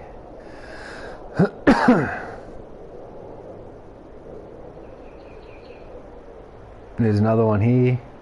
So I mean, there's still a few trees around that, you know, there's always something to do on this map. Even when it's snowing, you still go out there and log then.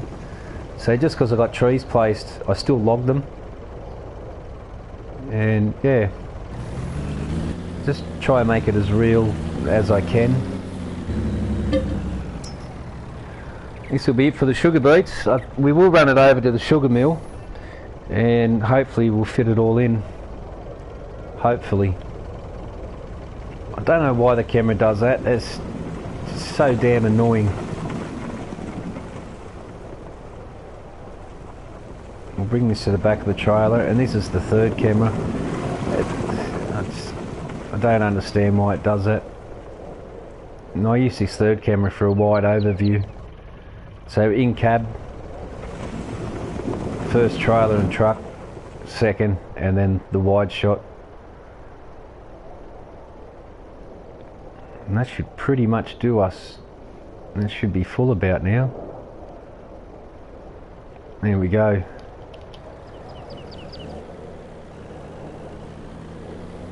So I'm not going to take these to the BGA. I'll take these straight over to the sugar mill.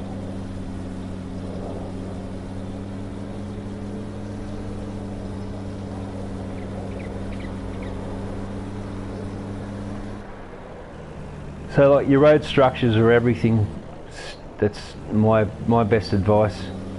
Make it fun, but also make them have a point. Like, there's a hill here, so we're going to, you know, wind down the hill a bit instead of just going straight down the hill. You know, that's a real high spot of the hill there, as you can see. So why just go straight down it? Eventually you're going to be fully loaded and you have to come back up it. So you sort of think about all of that. Make the roads kind of fun to drive on, so not everything's just dead straight and square.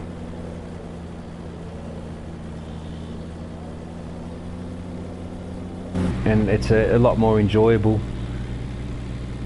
You know, put some challenges out for yourself, like gates and some tighter roads, you know.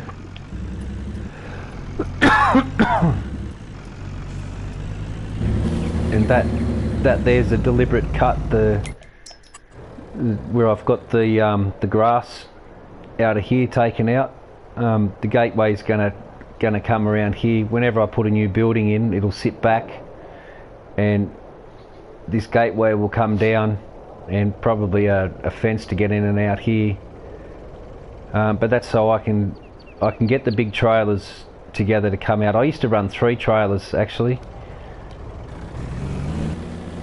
but it's kind of overkill. I don't need 3 trailers.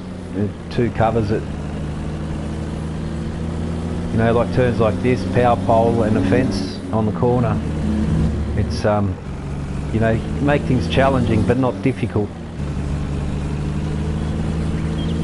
Make the road structure fun, and all the buildings you put down will just flow from that naturally. And it's a map you'll constantly play on.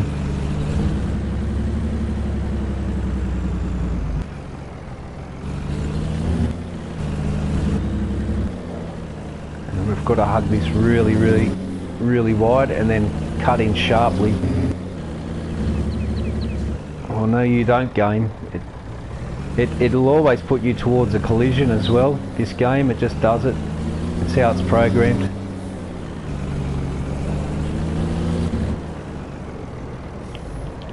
Now it lets us.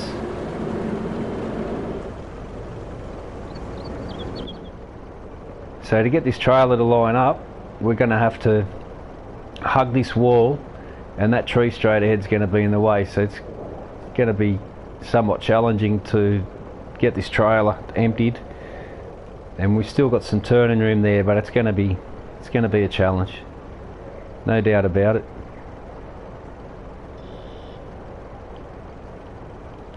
Tarp that up, tarp this one off.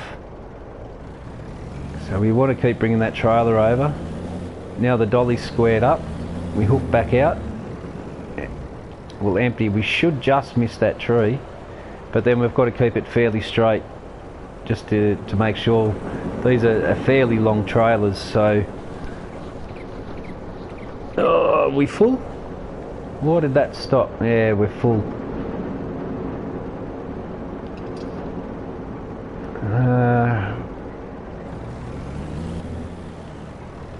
Oh, we just kissed it. Now I've got to really hug this tree, and now I can hook it late. Get it right over, because we've got to go left.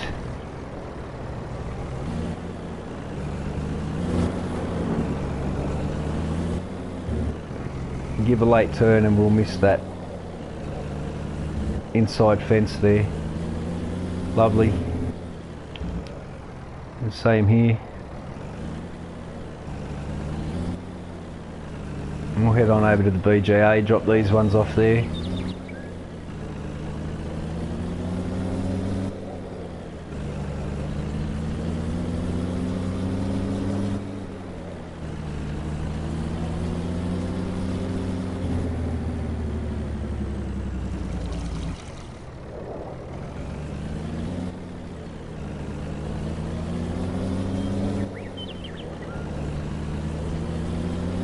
This is always a really tight corner.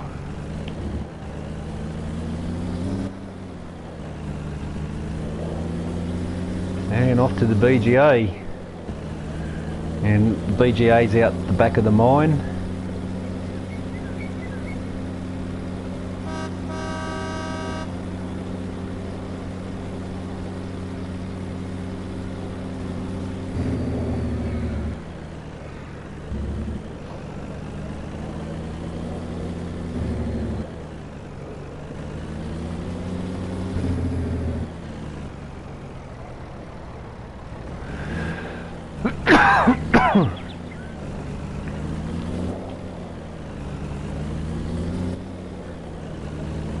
We only have to weigh the rear trailer.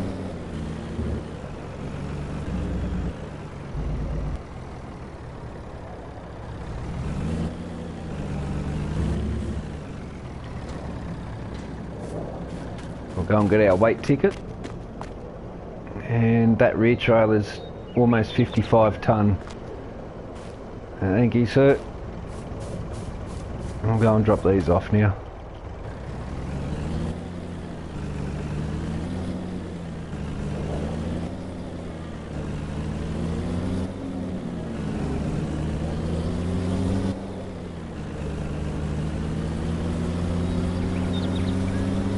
And I'm pretty sure these will go in the front bin there. This is all one way as well. Slurry goes in this one. I'm pretty sure it won't take sugar beets here.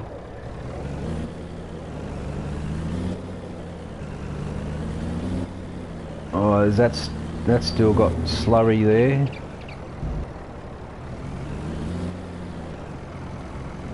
Oh no. Did I turn it off? Because it didn't process all the slurry.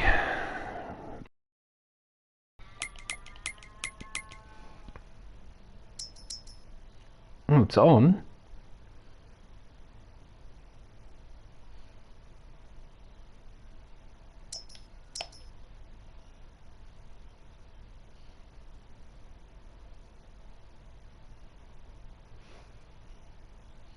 Why?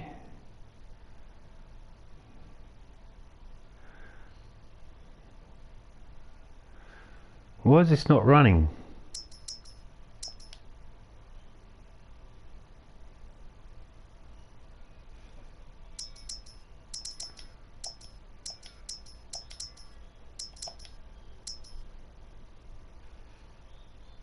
I don't know what's going on with this at the moment. It's not letting us drop there.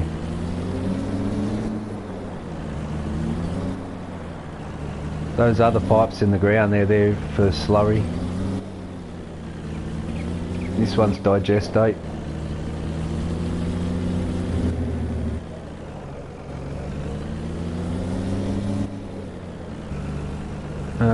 Let's try this again.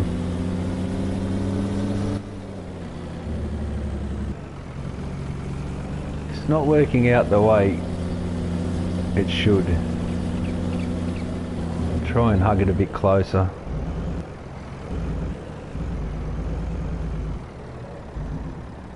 Look, that's not even processing. What in tarnation? Righto.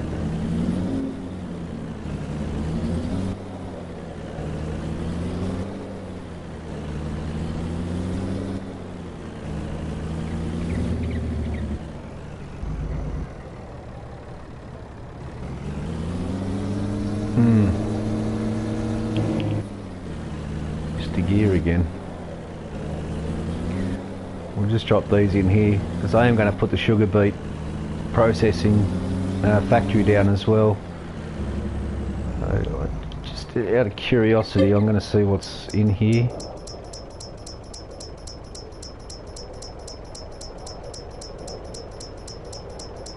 It's completely empty. We'll have some sugar beets in here ready for it. And this sugar beet plant.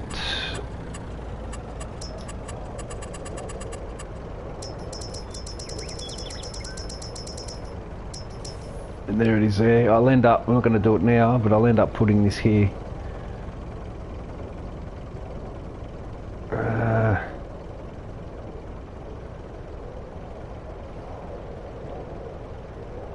Somewhere here. Yeah, it's going to have to. I could put it this side as well.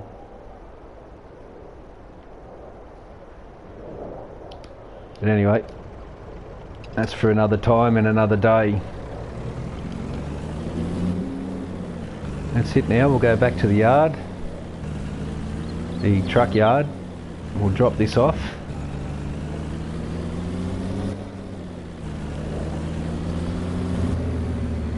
I'm not going to pick up lime. So on the ground there you got L at the bottom of the front end loader. L for lime. The middle patch is F for fertiliser, that's what we've made. And where the bulldozer is further down, that's road salt, and I had to buy that. well, it was free, but I just stored it there.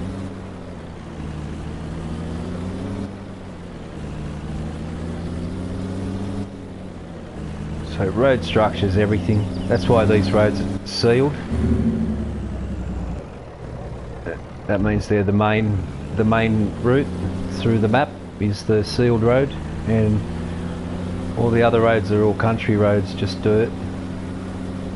Like the one I'm on now, it's a cut through road. There's the hotels up there.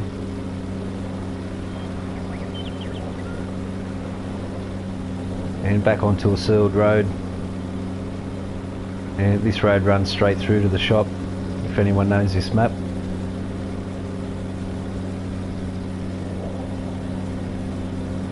And it's generally the only map I play on. I do like Elm Creek.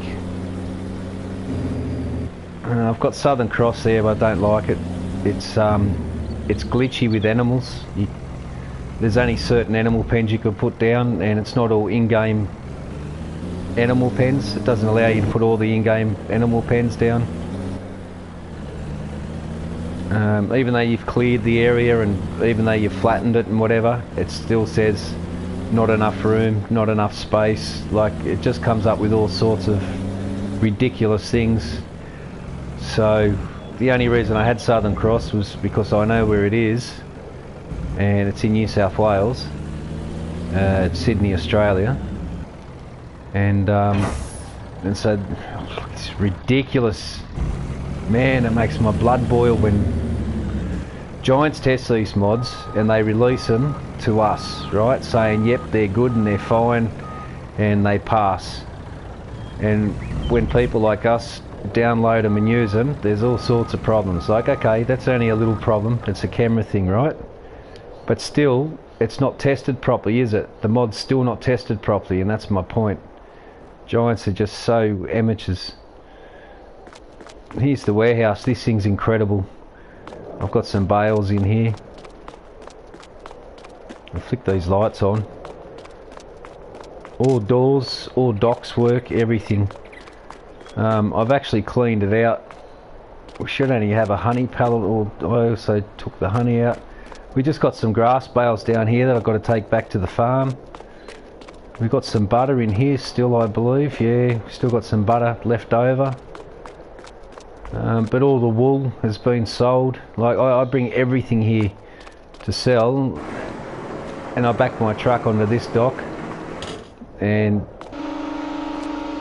open the rear doors back onto the dock. This thing sits on the floor of the truck, floor of the trailer. I'll just close it, and then you forklift your goods in and out. This tractor's here because when I do cotton, I bring cotton over here and I stack the cotton over here. This little tractor is the only thing that'll fit through these doors. So the large and medium tractors won't fit through here, height and width wise. And this is what I use to this is a mod. It's a ramp mod, and bring the ramp out.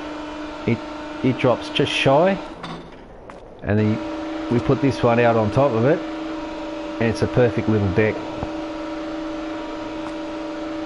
No gap, no nothing, just perfect. So placing this mod down was really difficult, trying to line this up. So I'm a little bit out, but still it's fine because it's wider. So yeah, and that's what I use.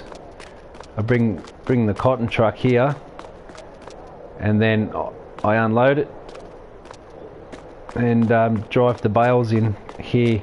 Otherwise, without this mod, the only way to get in and out is through here, and you can't open it from the outside. But yeah, there's not much room to turn around that corner. You even sometimes have problems with this little forklift turning around. You have problems turning around here, even with the little forklift when you've got a pallet on. So I thought, how do I get around that? And I went looking at all the ramps, and I didn't like any of them, and I found this one. I was like, yes, that's perfect. and it fits here perfectly. So you can't close the door when the dock leveler's out, so that's just a safety thing. But yeah, anyway, he's sitting there to roll. These horses, I've got four smaller pens out here. This was one field, one grass field. I had one horse here, I had one in this one in this one, and I had one in here, and it just didn't look too real. You can see I've got all dirt and dirt paths for all these gateways and that. But now they're back to grass fields. This was my original grass field. I made silage out of this, which is why it's the shape it is. This was one of my first fields when I unlocked the tiles and just did silage over and over and over, and started to make my money. Now I've fenced it off, turned them into horse pens. It's a little bit more realistic. I've given them, I want to turn these,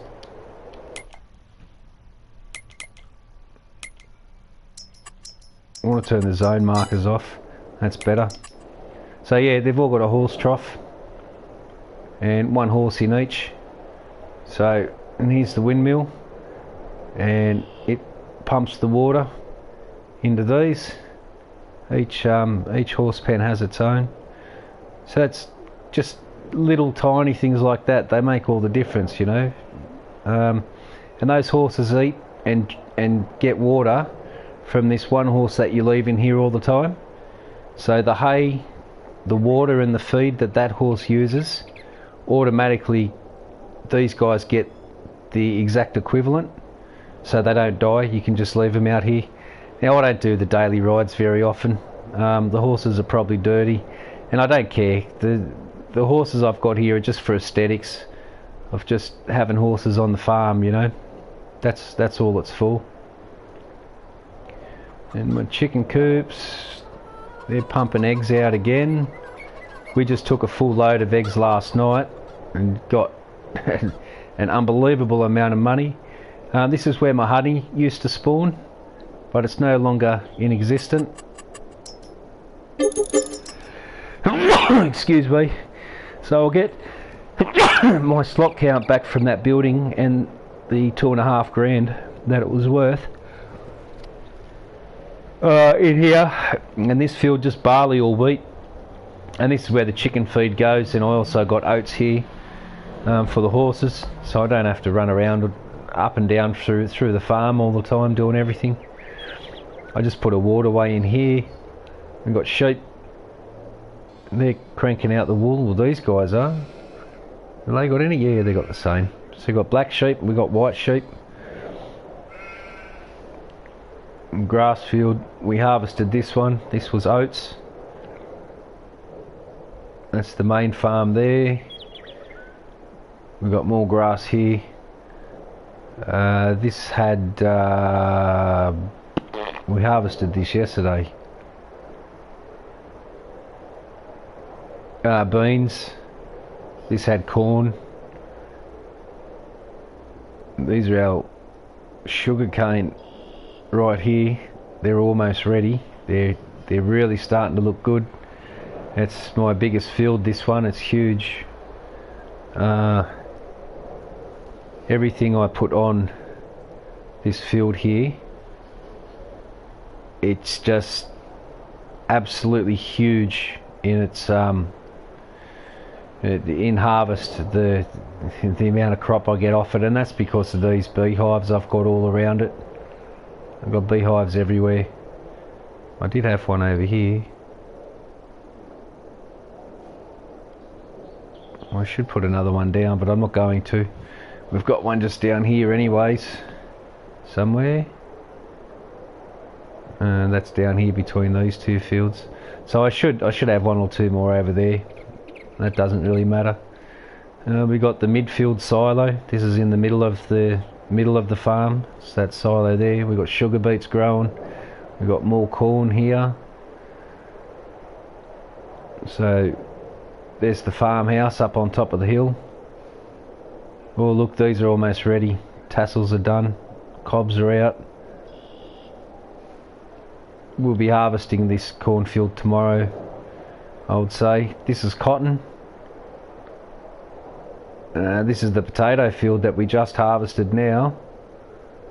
So that's all done. So this is cotton. This one's cotton as well. 2 fields of cotton this season. These are poplar. These are still a little bit way off from being done. They've got one more growth stage to go. And I've got another, the poplar and the sugarcane and all that go in here. So, you know, I try and keep all my machinery away from each other so that the FPS doesn't play up. Got a little bit of bushland in here, some logging if I want to do it. This is all my production area. Production up the back, tailor shop here, wool, and at the front this is all touristy. This is all the sales points along here. It's all tourism, all the tourism sort of shops.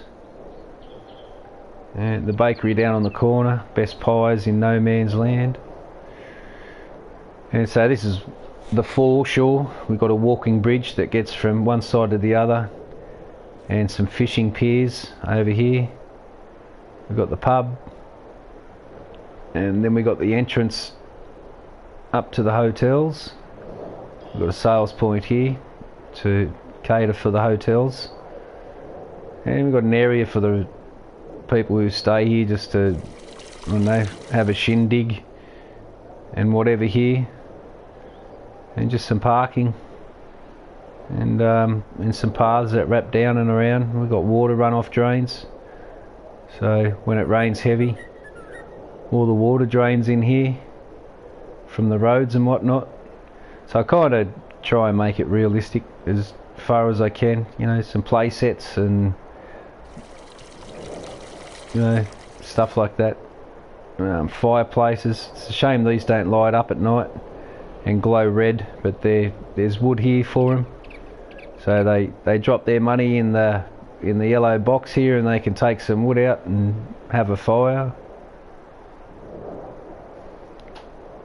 And this is the foreshore part of the pub. So you overlook the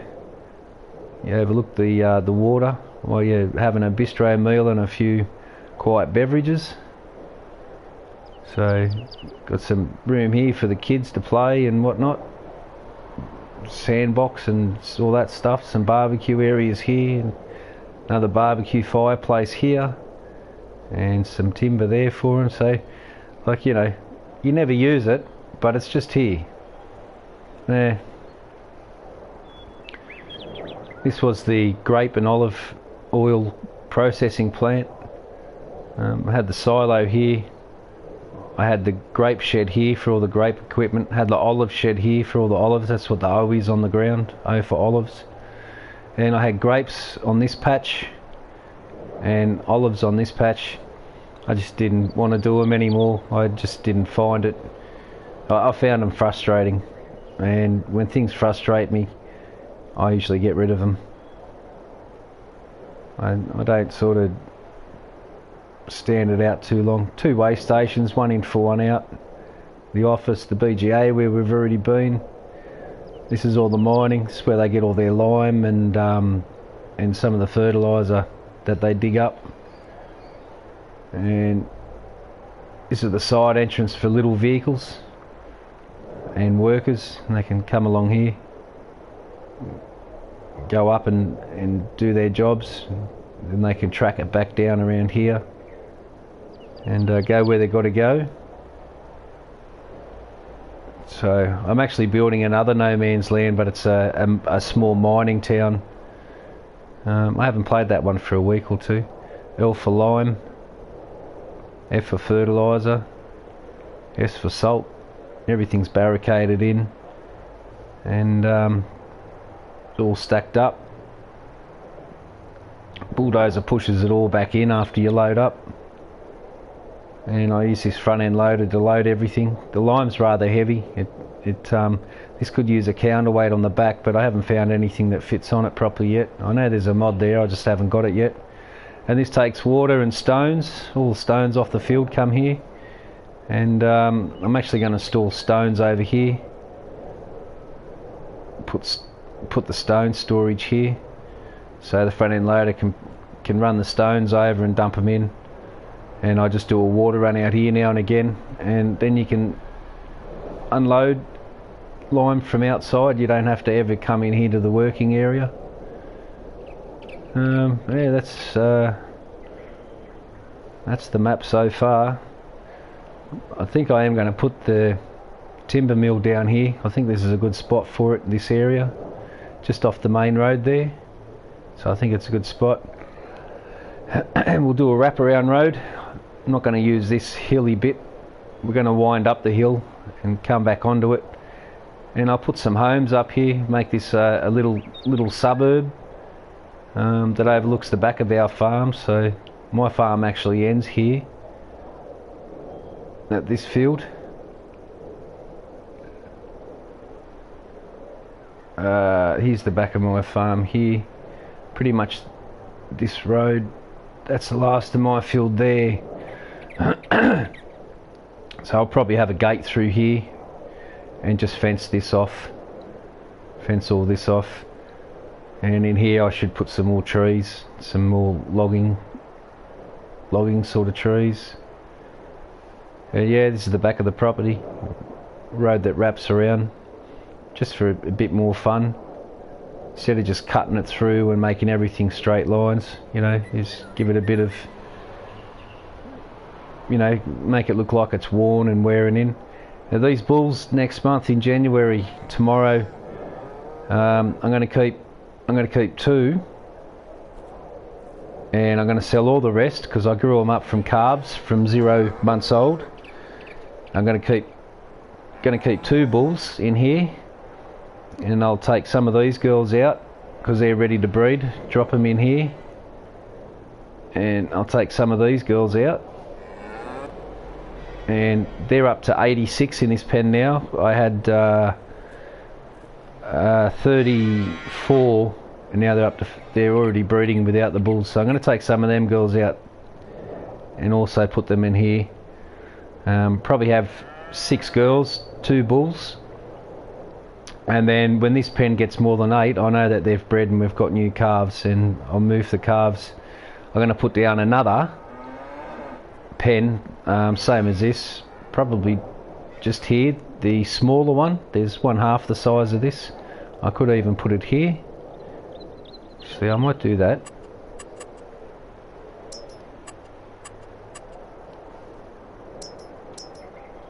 So that's that one.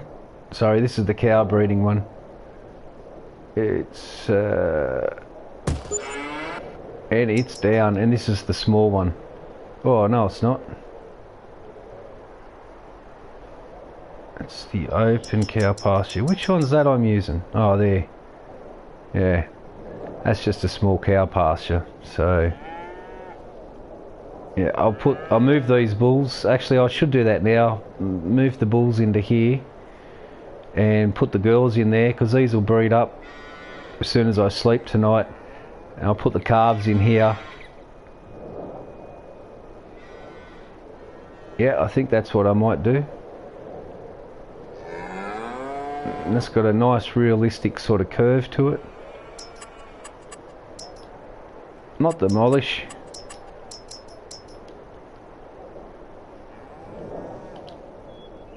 Where's the water?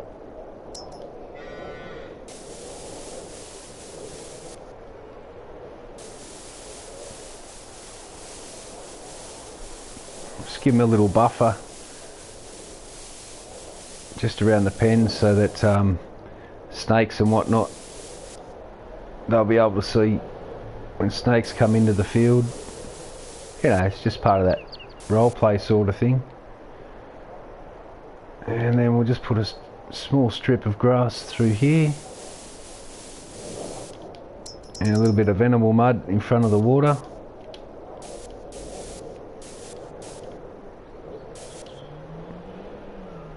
And that's their feed.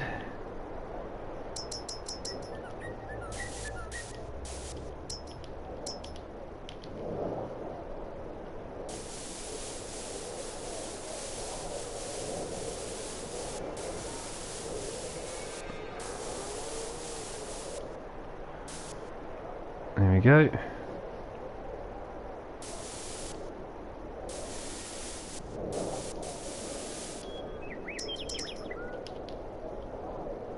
And they're obviously going to turn across here.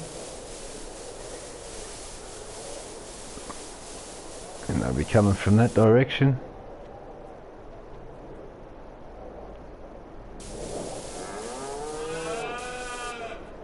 I hate that, how it jumps. That really annoys me. Oh, like you wouldn't believe.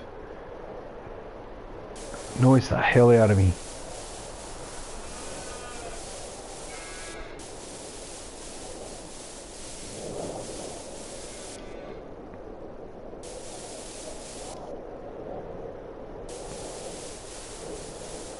So, you know, you don't have to do this. It's just something that I do.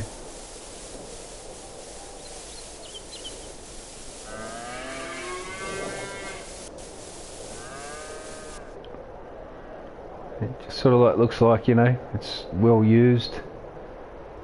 And yeah, I don't give the cows straw very often. We've got manure here, but they're not making a whole bunch for some reason. Not too sure why, but it's the slurry I'm after. It's good money in slurry. I've got 3 pits here and 2 pits here, so I get lots and lots of slurry. And the BGA's not, for some reason, processing it at the moment. I'm not too sure why, but anyway, yeah, that's going to conclude today, I think. We're not going to do any more harvesting. All the machines, and I think the sugar beets will be ready. No, not tomorrow. This corn will be ready tomorrow for sure. It's dark green, so this will be ready.